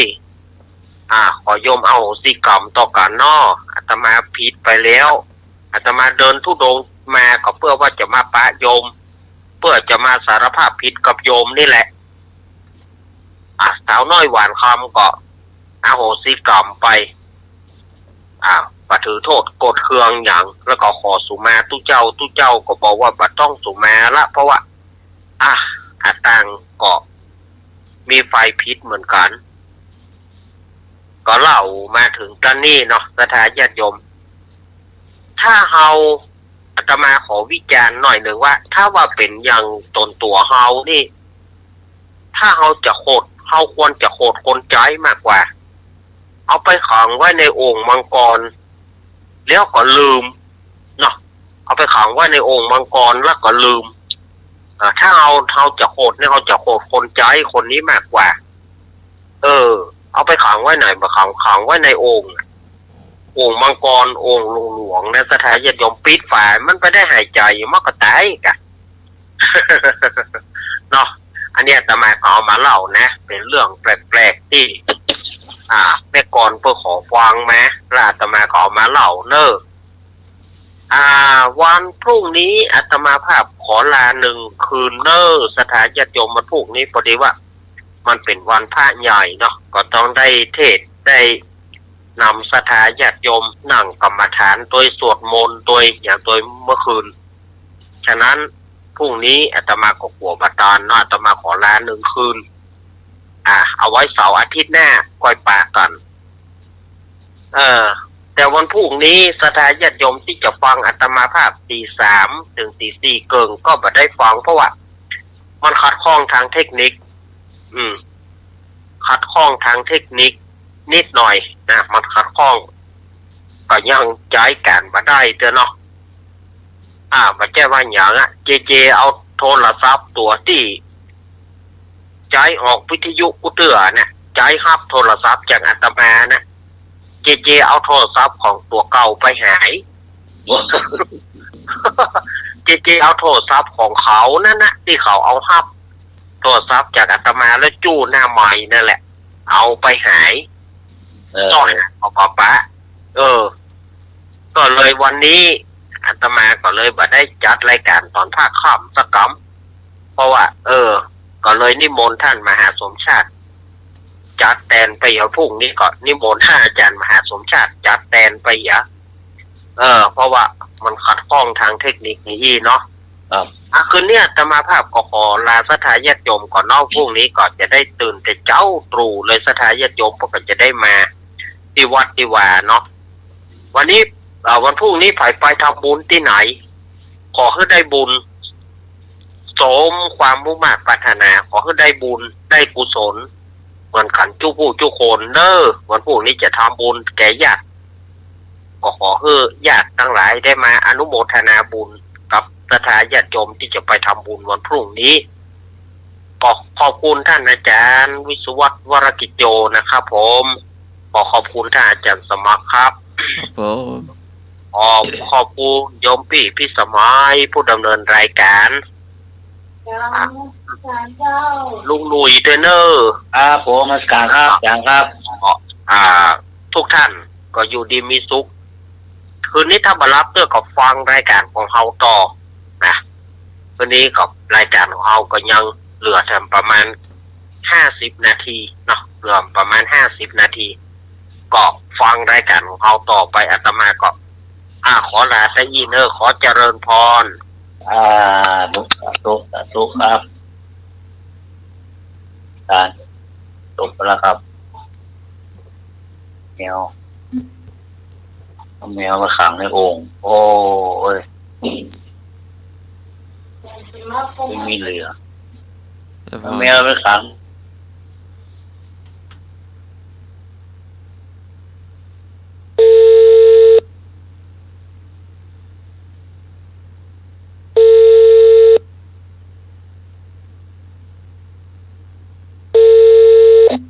เจ้ากราบไหว้สาเจ้าครับนี่แกงยังครับวันนี้จะทำพะโล้ลำไยเจ้าโอ้เจ้าลำไยเอาพะโล้อย่างดีขาหมูเนาะขาหมูที่มันมีมันอาขาหลังเจ้าประมาณ1 ขาเนาะแล้วเอาเผาก่อนเจ้าเผาขึ้นมานี่แล้วก็ขูดผลออกคือหมดเนาะจะขูดผลออกแล้วก็มาตัดเป็นชิ้นพอชิ้นใหญ่พอดีเจ้าต้องใหญ่ล้ำไปมาเอาน้อยล้ำไปเจ้าถ้ามาหั่นเนาะหั่นเป็นพอดีจะเอาละไว้ก่อนหั่นเสร็จแล้วก็ใส่กระมังไว้นะเจ้าแล้วก็เอาเครื่องปรุงเนาะนี่มีกระเทียมพริกไทยรากผักชีเจ้าเอาตำหรือโขลกรวมกันโขลกให้มันละเอียดนะเจ้าให้ละเอียดเข้ากันดีนะเจ้าแล้วเอาผงพะโล้ใส่เตยสักครึ่งจะถ้า1 ช้อนชานั่นก็จะผสมลงไปในที่โขลกกระเทียมพริกไทยรากผักชีเนาะโขลกแค่นั้นแล้วก็ละไว้ก่อนตั้งหม้อน้ำมันน้อยหนึ่งเจ้าตั้งกระทะใส่น้ำมันสัก1 ช้อนชาแล้วก็จะใส่พอน้ำมันร้อนเขาก็เอาเครื่องกระเทียมพริกไทยรากผักชีที่เขาโขลกแล้วน่ะลงพัดจะให้หอมแล้วนะเจ้าแล้วก็เอาขาหมูที่เราหั่นนั่นแหละมาพัดตัวเจ้าพัดแล้วก็ใส่ซีอิ๊วดำตัวนะเจ้าใส่ซีอิ๊วดำพัดไปให้หอมแล้วก็เติมน้ำนะเจ้าเติมน้ำแล้วเปลี่ยนเป็นหม้อก็ได้เจ้าถ้ากระทะมันน้อยลงไปเนาะ เปลี่ยนเป็นหม้อใส่น้ำพอท่วมมาจะต้มไปถ้าจะนี่เราจะเอาลำไยที่เราอบแห้งนั่นน่ะใส่ไปลงประมาณ5-6ไหลก็ได้แล้วแต่ชอบจะเอาใส่ลงไปแล้วก็ต้มไปเรื่อยๆจะต้มไปพอกาหมูเปื่อยเนาะบางคนก็ชอบเอากระผักกาดเก็บมันนะผักกาดดองนั่นน่ะใส่ตัวนะจะต้มตัวหั่นถ้าจะใส่ตัวก็ได้ไม่ใส่ก็ได้แล้วแต่ถ้าเรามีกระใส่ตัวต้มแต่การหั่นจะต้มตึงลำไยอย่างนี้ต้มให้มันเดือดให้มันเปื่อยนิ่มพอขาหมูซุกเขาก็ปรุงนะเจ้าปรุงด้วยซีอิ๊วขาวกินพอเนาะถ้าพอดีเค็มพอดีแล้วถ้ามันจืดไปหน่อยค่ะก็เติมน้ำตาลปี๊บสัก1 ช้อนโต๊ะเจ้าเป็นมื้อค่าจบปรุงคือเรียบร้อยอร่อยดีก็ถ้าไม่มีก็เติมลูกก้อนหรือโรตีสักหน่อยหนึ่งนะจ๊ะต้มเข้าไปเนี่ยแม่ทำซุกแล้วค่ะก็ปิดฝาเลยนะจ๊ะปิดฝาแล้วก็ทำน้ำจิ้มจ้ะน้ำจิ้ม3 รสกระเทียมรากผักชีพริกขี้หนูจ้ะแล้วใส่ขิงหน่อยหนึ่งจ้ะใส่ขิงจักหัวน้อยๆเนาะจะละตำโคกในการทำมดที่มันละเอียดไปตักไปช่วยเติมน้ำเชื่อมหรือน้ำตาลปี๊บสักหน่อยหนึ่งจาก1 ช้อนชาน้ำมะนาวสัก1 ช้อนชาหรือ1 ช้อนโต๊ะก็ได้จะมันเข้มไปต่างเปรี้ยวหน่อยนะจ๊ะคนให้เข้ากันแล้วเติมชูรสหน่อยหนึ่งนะจ๊ะที่น้ำจิ้มเนาะแล้วเวลานี่เราก็กินเสิร์ฟพร้อมน้ำจิ้มจะต้มขาหมูเนาะจะต้มขาหมูจะมีออกรสหวานหน่อยหนึ่งจะนี่จะได้กินละกินกับข้าวสวยเนาะข้าวหุงอร่อยดีจ้ะกระจกไปละได้กินต้มพะโล้ขาหมูใส่ลำไยจ้ะนี่รวยเนาะรวยจ้ะอันนี้รวยรวดเร็วแต่มันไปจ้าตอนที่เรารอขาหมูคือเปื่อยก็เจ้าเขาใจเต่าแฮงโลแล้วเนาะมันจะเปื่อยไปนุ่มดีจ้ะถ้าใจแค่ที่มันนานก็จะได้กินจ้ะ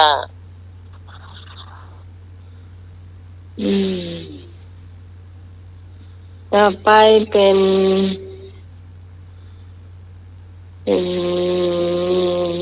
เหล้าเตี้ยของท่านสมัครท่านสมัครด้วยเป็น3 ชั่วโมงตะกี้หลับไปพรุ่งนี้ตอนเช้าหลวงพี่ตะวันเทศเนาะพอ10 โมงก็จะเข้าโบสถ์แบบไฟหินเนาะแล้วจากเทศก็จะเชื่อโบสถ์จัดโบสถ์ดูดฝุ่นกวาดเช็ดถูแล้วก็เตรียมปูอาสนะเนาะนับปะนะเจ้าเขาเลื่อนจาก4 โมงเย็นมา10 โมงเจ้าเนาะเจ้า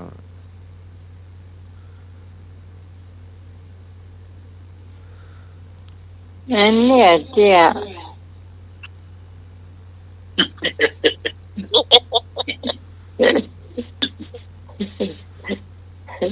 แฮมเจอแฮมอันเนาะมาถึงกุฏิมา ซื้อนวลเนาะเขามานั่งเฝ้ามานั่งรออะตะโกงกรออะเจ้าจะไปหนึ่งเรื่อ มัน ง รอกินข้าวก่ะ มันเข้ามันบินได้2เจ้าเนาะก็เลยไม่พอแบ่งมานะ อ๋อโอ้ย ก็เป็นยังเดี๋ยวพรุ่งนี้ก็ขึ้นสลาอยู่เนาะแต่พระน้อยปิโป้ลิโดจะบินเพราะว่าวันพระศรัทธาน่าจะใส่นัก วัด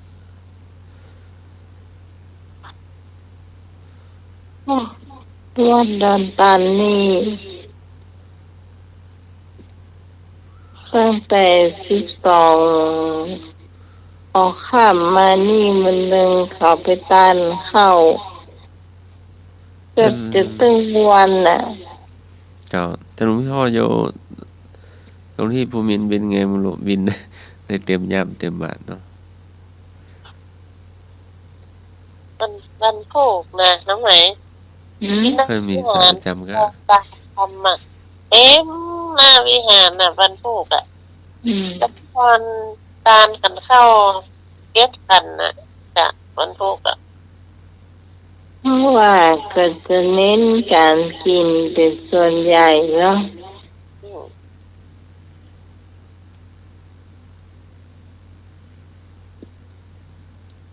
เน้นกับข้าว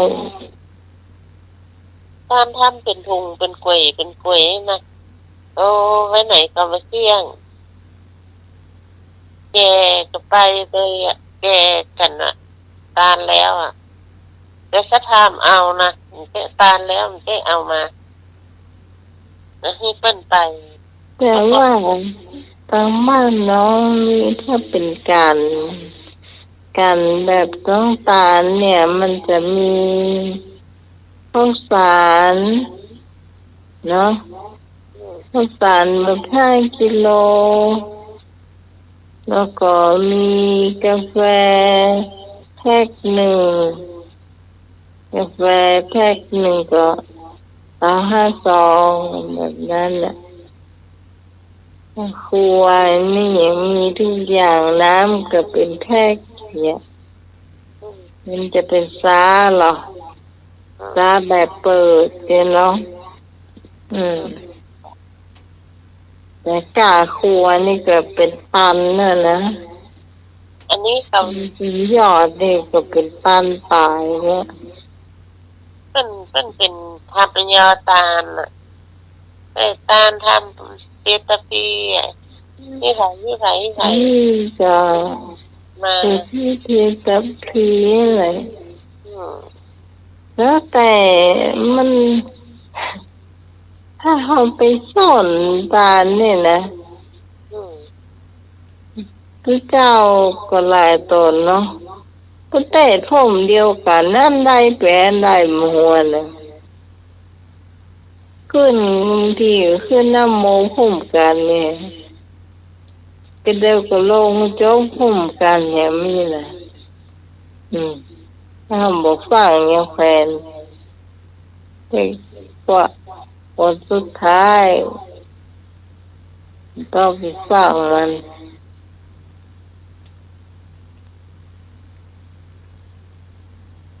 คนตาลนักส่วนใหญ่เขาจะใส่อีกันทางนั้นของที่เอาเก็บไว้ได้เหมือนได้อ่ะแล้วก็แต่ก็จะมีกับข้าวตัวของกินที่เรามีคนที่ตายอะเนาะ จ้ะ กับข้าวของกินเนี่ยบุหรี่เมี่ยงเนี่ย มาตรการครับวันพรุ่งนี้วันนี้การมีวัดแม่ริมรอเพื่อก็มีตั้งคำหลวงเนี่ยวันพรุ่งเนี่ยเริ่มปฏิบัติการแล้วครับเนาะครับมาตรการครับ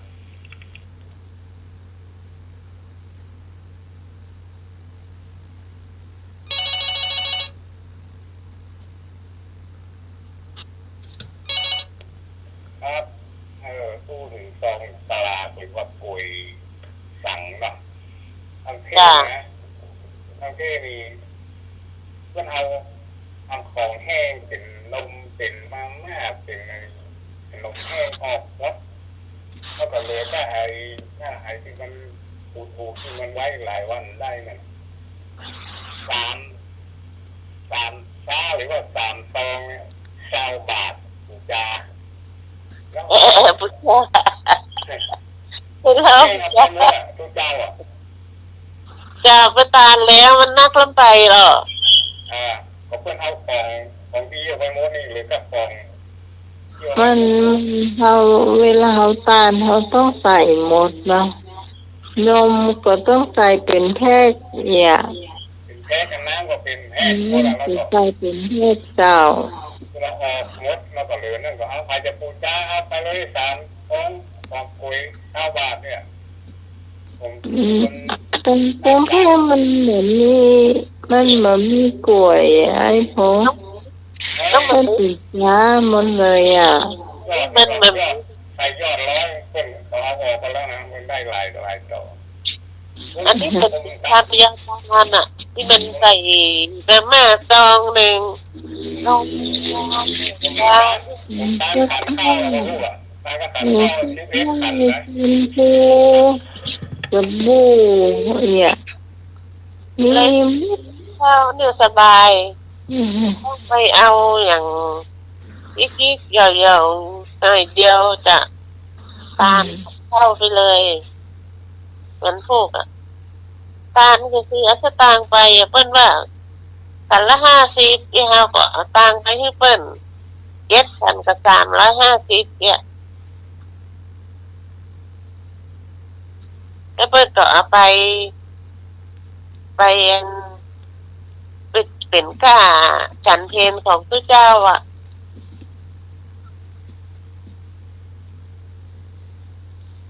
เขาก็ไม่เต็มใจหม้อเนี่ย เขาก็กระตานไปแล้วหรอตานนี่เห็นก็กุ้งอีก เขาใน12 ปีเขาจะต้านเขาไว้ต้านหัวกินแล้วต้านทำไม่คู่เนี่ยเพื่อนเต้ทำนั่นมาแล้วใช้ อันนี้ทำยาตานเพิ่นเต้ทำคือหรอเอาไว้หน้าพระเจ้าอ่ะ โอ้ดีเต้หมดอ่ะ อันนั้นกันเต้ใหญ่พุ่นเพิ่นเต้เธอทำยาตานเป็นเตตาพีกามหาวิบากกันแล้วแต่เขาจะเขียนไปใส่หันแล้วเปิ้นจะกาวตามนะกาวตามนะแต่อันน่ะเปิ้นเต้ทำยาตานนี่นะกาวตามแต่อันน่ะ เหมือนกันเนาะเจอตีเนาะ จ้ะถ้า เจอตีมันเหมือนกัน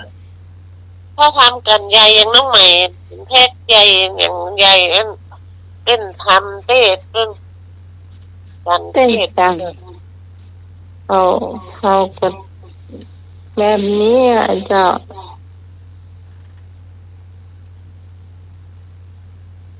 คือเอาไปเนี่ยพระเจ้าเพิ่นก็เอาไว้ใจเลี้ยงศรัทธาตัว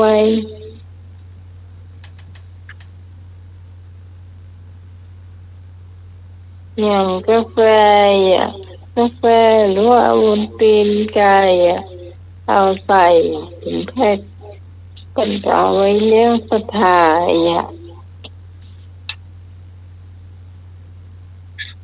เหมือนกันเจอตี ที่มันจะเหมือนกัน Ừ. เมื่อก่อนไปอยู่บ้านถิ่นได้มีทำยาตานเนี่ยมาอยู่ปลาเศร้าเต็มหน้าวิหารเลยอ่ะคนพระกล้าต่อโอ้บางคน15 ตะกร้า ถ้าท่านตานขันข้าวอีกนะไม่เจ้าท่านข้าวนะท่านข้าวให้คนตายไม่เจ้าแต่ว่าถ้าฟังธรรมเป็นกันอย่างนี้ปู่จะท อันก็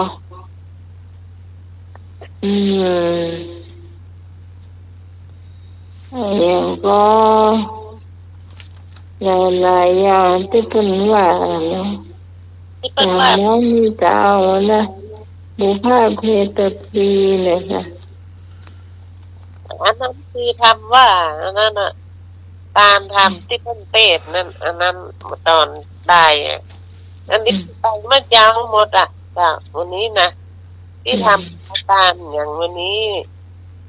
จะเป็นทำเมื่อเช้าหมดตามเมื่อเช้าตามขันเข้าอุทิศขันเข้าอย่างนี้ก็เมื่อเช้าหมดจ้ะสีห้า ไม่ตอนเพื่อนบอกฟังทำเลยเนาะ ประทามประสร้างพระเจ้าเพิ่นยาวตามหน้าวิหารเลยหน้าพระเจ้าจ้ะ อันนี้ภาคไม่เจ้าก็จะมีกับใส่บาตรก็หลายเนาะคนตาลก็ตาลเนาะ ใช่ ตาลก็ตาลใส่บาตรก็ใส่บาตรคือเปิดตึงวิหารเปิดตึงศาลา ของที่มันก็ถ้าไปวัดก็ต้องใส่บาตรกันทุกคนเจ้าไอ้ที่ว่า ฉันตัดสินใจทุกคนเตรียมกับเข้าไปหมดเจ้าใส่บาตรใส่กับเข้าอย่างเงี้ยค่ะ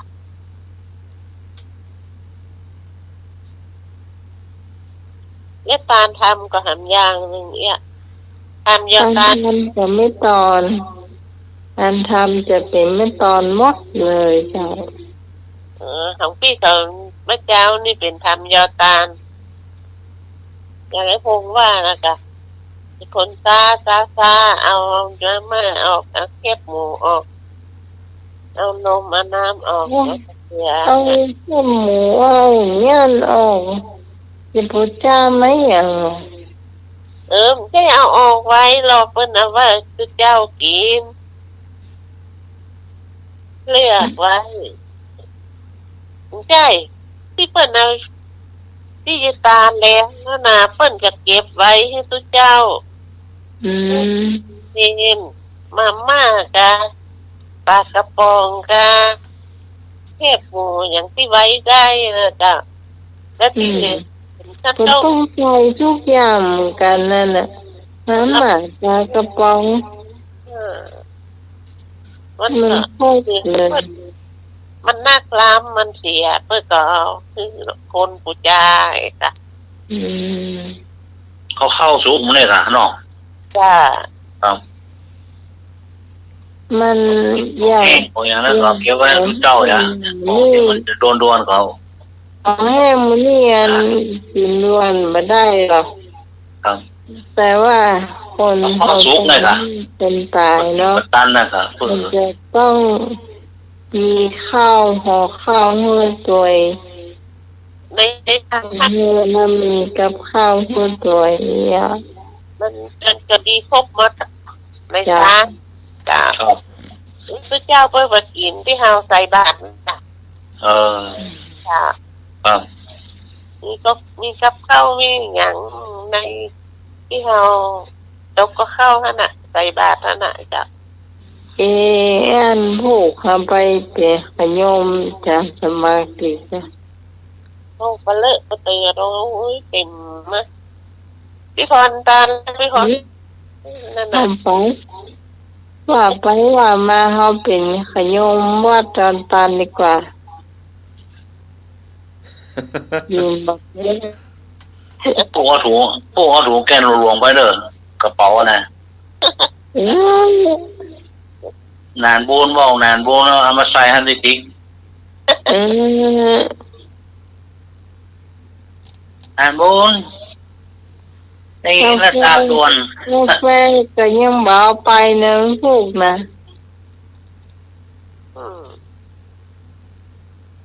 เดี๋ยวนานโบนแล้วขนมปังมาแล้วหรอนมมาแล้ว วันพูกนี่จะมีทำเตื้อทำว่าเตื้อแต่ไม่ว่าพระเจ้ากรมหูแล้วตอนที่มันกินข้าวทันได้ก็ไปว่าพระ ข้าว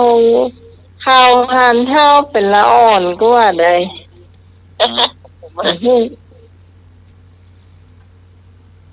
อ่อน หา โด น นยุบ ทองมานั่งกำเดียวอ่ะกระเป๋ามีไหน อ่อนย้อนยุบอ่ะ เออตลกดีอ่ะ กลัวเป็นลม เออ ใช่อย่าง เนี่ย นั้ นะ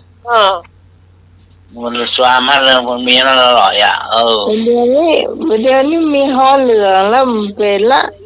อืม พวกฮอเหลืองซื้อมาตึงแพทย์ก่อน โอ้ไม่กี่เม็ดล่ะ โอมได้ติด10 เม็ดแล้วก็ เออ ปัญหา เอาใส่ในกระเป๋าเพื่อสีพวก เออน มัสการครับ ครับผม ถ้าอยากกินอิ่มต้องมาวัดแม่ริมครับโอ้อิ่มขนาดเลยครับเนาะพุงกลางเลยครับเนาะวัดแม่ริม ครับ เลี้ยงเต็มที่ครับเนาะครับนมัสการครับ ครับ เจริญพร กินเตอะกินหลายกินการกินงานม่วนแกะ จ้ะกินม่วนตาลม่วน เป็นม่วนการม่วนเอานึกมาขึ้นครับเนาะ กินหวานปานม่วน เราได้โยกงอแล้วเอาเรามาขึ้นถึงนักละอันนี้จะเอาเอกตามสบาย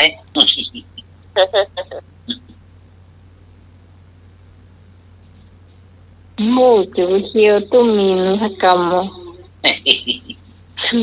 ขนมแข่งไก่แม่ใหม่มดไปละไก่ ถูกมาแล้วเลยถูกไม่นี่เลยล่ะใจเล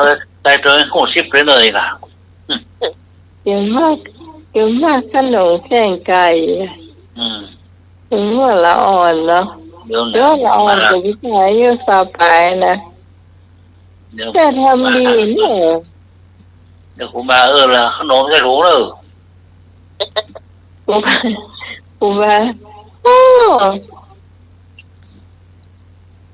กูหาอะไรอย่างไปตัวกินตัวให้แม่ไหวหรอกไอ้เนี่ยไผ่เขาหน่วยจะบ้านนะที่คนมาช่วยใจเนาะก็มีนะไก่ตลกดีนะ ตรงนี้เนี่ยกินละ ฮะ เนี่ยกินละ แล้วละจ้า แล้วกันครับ โอ้ ย้ายกันไปปิกบ้านแล้ว จะกินให้ลุงฟังมันเหงาลับ นอนเหงารับเพื่อหลังว่ะ เรื่องตัวไม่เชื่อกันเหรอเนี่ย เจอกัน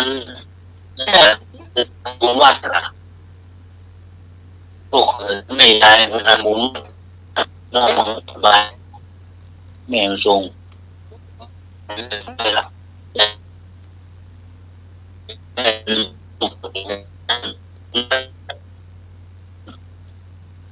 อยากนั่งการอยากหน้าเบิร์ดแม่ตอนนี้ยานเนี่ยมันตำรานปากจากหน้าขอแม่เมียเป็นพยานเอาตาเข้าแล้ว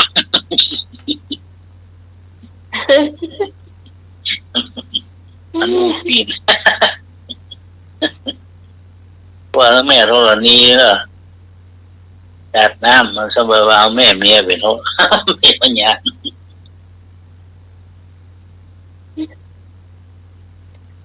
แม่เป็นพยานเนอะเทน้ำเปล่าอย่าง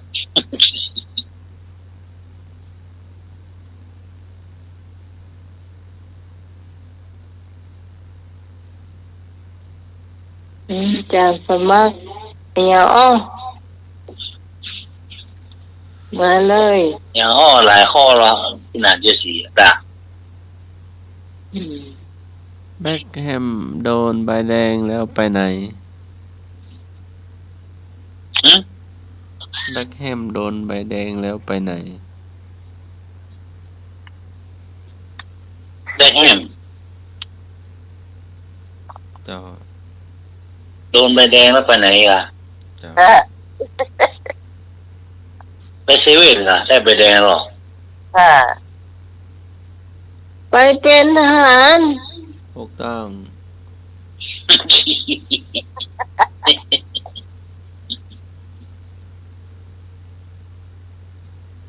จะชื่ออย่างก็จ้างเถอะ แต่ที่กลัวแต่ได้มีใบแดงนี่นะ ไม่ จ้ะ แย่เนี่ย ก่อนหน้าเราเอาเสื้อเอาเสื้อแม่มันนุ่งอ่ะไปคัดเลือกทหารนะเสื้อยกสูงเอาเสื้อมาห้อยแม่มันนุ่ง แต่เสื้อแม่มันเสื้อมาห้อยแม่มันนะก็โจกได้ใบแดงอ่ะ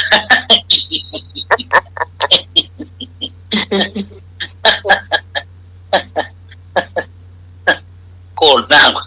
โกนตาปอดว่ะ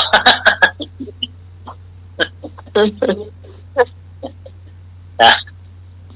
หมูทหารแล้วก็แม่เอาฮะเขาแล้วก็เป็นทหารนะ แม่ฮะเขาแล้วก็เป็นทหารนะเชื่อแม่มันหนุ่งโยกไปซ้ำได้ไปเด็กทหารมันแล้วก็เอาปลอบใจมันหน่อยโหนี่แม่เอานะเขาก็เป็นทหารนะเป็นทหารดีนะยังกันได้นักนะอย่างยินได้ใจดีโยงอ่ะ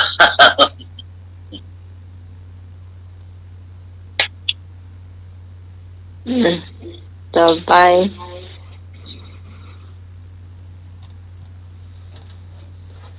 ต่อไปปลาอะไรขี้เท่าเกาะ หืม ปลาอะไรขี้เท่าเกาะ ปลาเผา ถูกต้องปลาเผาขี้เท่าเกาะ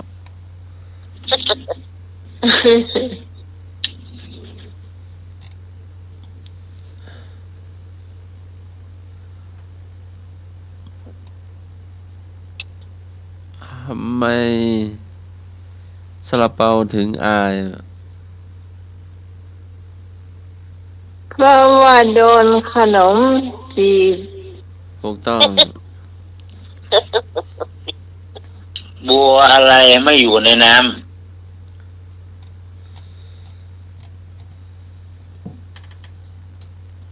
อย่างบัวอย่างมาอยู่ในน้ ฝักบัวรสผัก ำถูกต้อง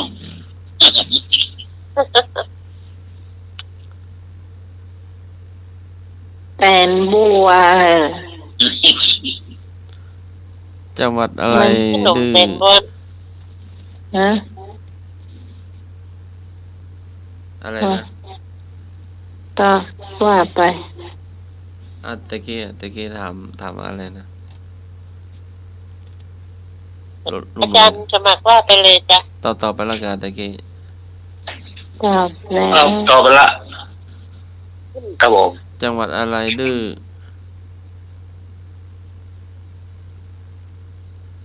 วัดอะไรอย่างดื้อเลยล่ะ เจ้า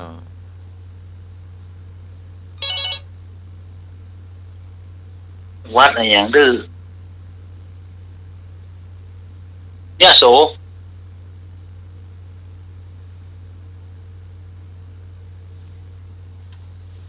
ยังในนี่ยังไม่มีคำตอบเลยหาก่อนนะ โอ้โหโอ้ ถ้ามันมีคำตอบให้อะหามาบ่ได้ไม่มีมาให้เนาะเดี๋ยวหาก็ คนทางบ้านลองตอบมาเหรอโอ้ย ครับผม ไปไม่ถึง อะไรนะ จังหวัดอะไรที่ไปไม่ถึง ยอดเลย แม่นเลี้ยว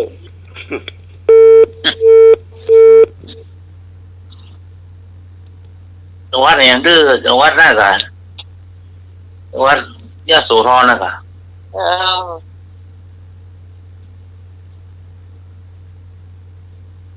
ในนี้ว่าเป็นแม่ห้องสอนว่ะ ครับอ๋อ ปกติ สอนทุกวันเนาะ เจ้าต้องสอนต้อง สอนทุกวันเนาะ เจ้า บอกก็ประจำไม่เนาะ ครับ จอยลูก ห่างจุดไม่ร้อยนะครับ ครับผมจุดละภาคว่าจุดรู้หลัง จุดอะไรเอ่ยนะครับ เจ้า จัง อะไรเอ่ยมอม้านำหน้าต่อเต่าตามหลัง มีอยู่5 คำ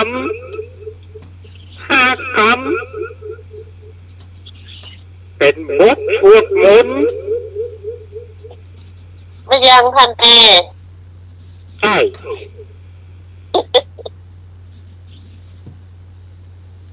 ที่มาขึ้นต้นว่า เอวเมสุขังเอกังสัมมันังทักขวานะ เอวเมสุขังเอกังสัมมันังทักขวา ตนเป็นที่พึ่งของตน ใช่ ใช่ไหม มอม้านำหน้าพอเต่าตามหลัง มีอยู่5 คำ มี5 คำ พยังพันเต ใช่ เป็นบทสวดมนต์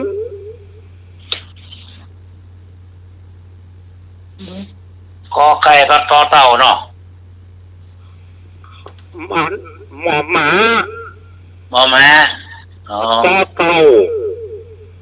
หมอม้าตอเต่า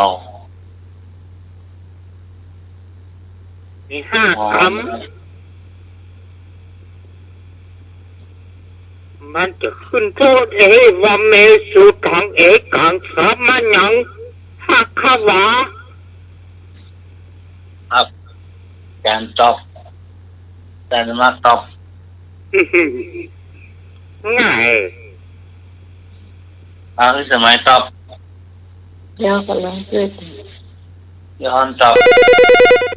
เดี๋ยวก่อน มาละ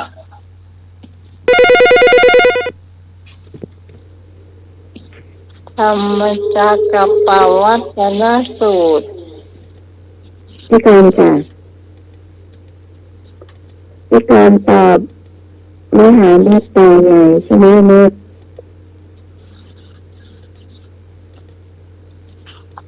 ฮะเองก็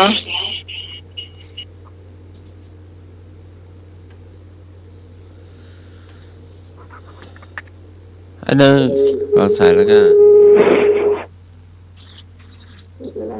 โอ้แล้ว วางสายแล้วอ้าวแม่ ได้ ตอบเลย เล่าละอ่ะ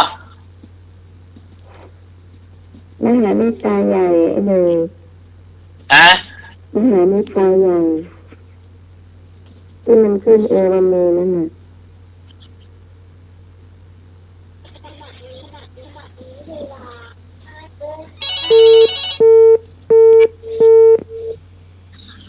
สวัสดีครับ ครับผม เอวเมสุขังเอกังสัมมันังมังคะสุตังมังคะสุตัง เจ้า แปลว่าอะไรแปลว่าอะไรครับ เป็นบทสวดมนต์มังคะสุตังอะเอวเมสุตังเอกังสัมมันังทักขวานกะ ครับผม มัง มีมก่อนนึกมีมก่อน มังคะสุตัง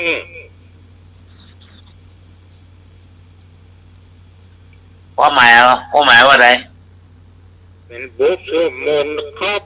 บทสวดมนต์ อ๋อครับ ที่จริงคำว่า เอวเมสุตังเอวังพระเอวังพระกวาย มันมีหลายจัง เออ ขึ้น มัน ต้น ขึ้น คำว่า อัน เอ นี้ ว มัน เม ขึ้น เม็ดจะหลายจัง เออ ขึ้นธรรมจิตะ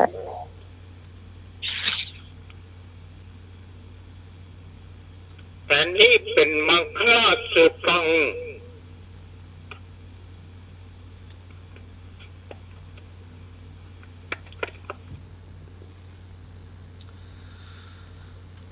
เอวเมสุตังเอกังสมยังปะคะวาภาลานาสิยังวิหารติ ยัสสิอิสิปตานัง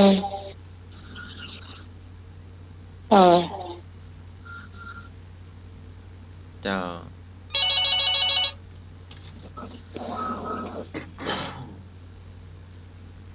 ลมหน่วยไปไหน ครับผม นกกระยาง10 ตัว บินมาเกาะที่ต้นยาง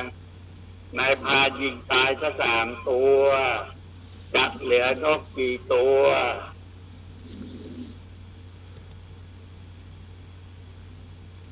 นกยางมาจับต้นไม้7 ตัว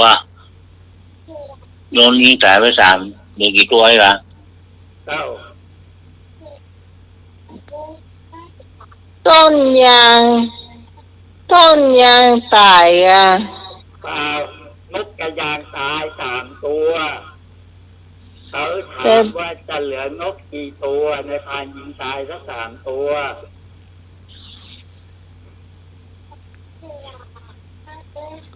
เหลือ3 ตัวอะไรอ่ะ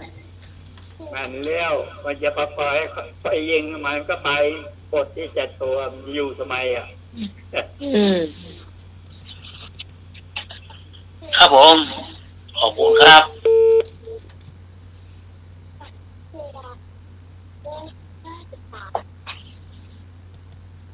แฮมหนึ่งคำถามพอเนาะแฮมหนึ่งคำถามไม่จะถามมา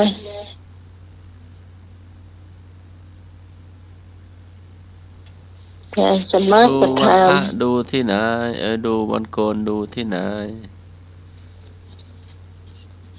ฮะ ดูวันโกนจะดูที่ไหน ดูที่ศีรษะพระ ศีรษะพระน้อย วันนี้วันโกนเนาะ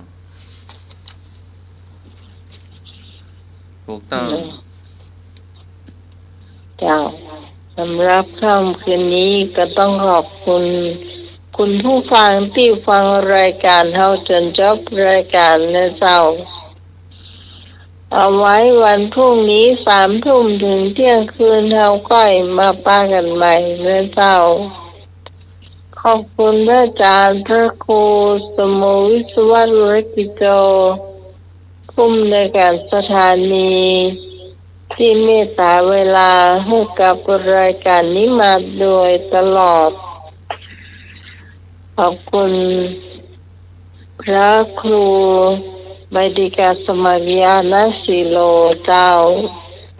ขอบคุณไอ้หนุ่ยสว่างเมฆเจ้า ครับผม ขอบคุณพี่พรนัทนันมโนคำเจ้า ก็ขอบคุณทุกคนที่ฟังรายการเนาะแฟนรายการทุกคนที่ไม่ได้เอ่ยชื่อเนาะ ครับ แล้วก็มีส่วนร่วมที่วัดจันตันด้วยนี่ก็ต้องรับขอบพระคุณเป็นอย่างสูงเลยเจ้า ครับเป็นกำลังใจให้กันแล้วกันเนาะครับ เจ้าเมื่อ เสียงก็ได้ใจดีละเนาะ มีการทำบุญ คุณผู้ฟังบ่เคยละเลยเฮานะเจ้า ครับ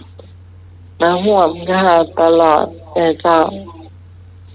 ก็ต้องกราบขอบพระคุณเป็นอย่างยิ่ง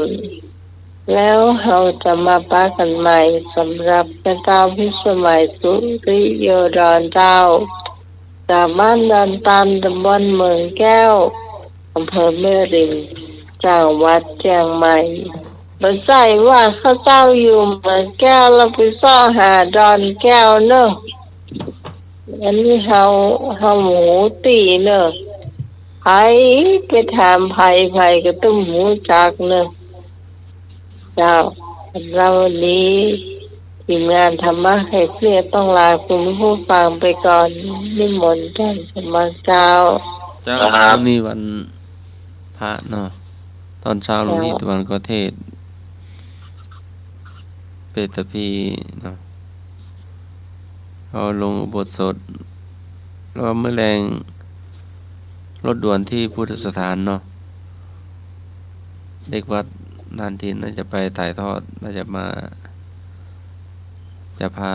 สถาไปฟังเทศน์อยู่เนาะ พวกวัดไรนครเล่นนักเนาะ เจ้า พุทธมณฑลโอ้ พุทธสถาน พุทธสถาน แต่คงมาไม่ดึกเนาะก็เมตตาหลวงพ่อเจะวัด เปิดเพลงรอ พวกอาจารย์ดีนะบ้านเราไปเนาะ เขาขึ้นฟังเทศน์เนาะถ้าไป อ๋อ อาจจะมา มา ไม่ทัน ใน เนาะ บาท เพราะเริ่มเทศน์7 โมงเจ้าเนาะ จะต้องดังเข้า แต่ กัน พระหน่อยจะไป พวกมาเนาะพวกสถานได้ไปวัดเนาะจ้ะ เจ้าเขาก็จะเตรียมโบสถ์ต่อเนาะเพราะว่าเลื่อนเวลาลงโบสถ์อุโบสถเนาะ อืม เจ้าเพิ่งรู้ ในการ พอ พู โต ด เพิ่งมาแจ้ง พวกนี้คืออาจารย์ครูเสียงก็ เจ้า ก่อนเนาะ เจ้า เจ้าอาจารย์กลุ่มเสียงก่อน เพราะว่าอาจารย์สมัครคงมาบ่ถึงเตื้อ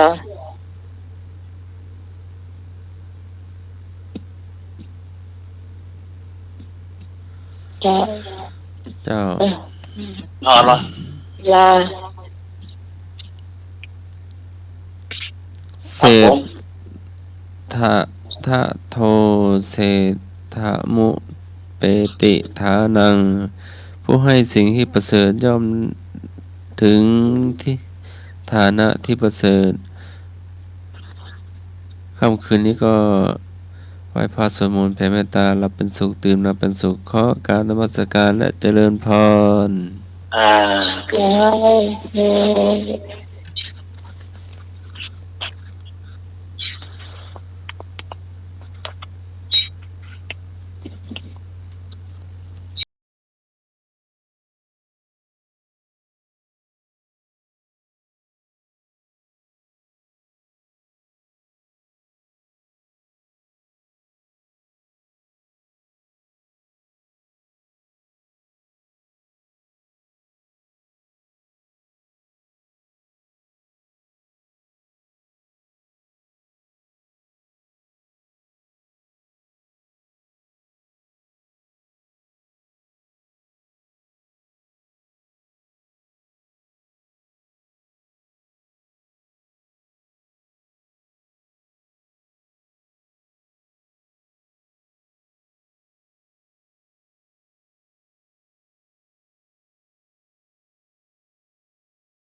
ท่านกำลังฟัง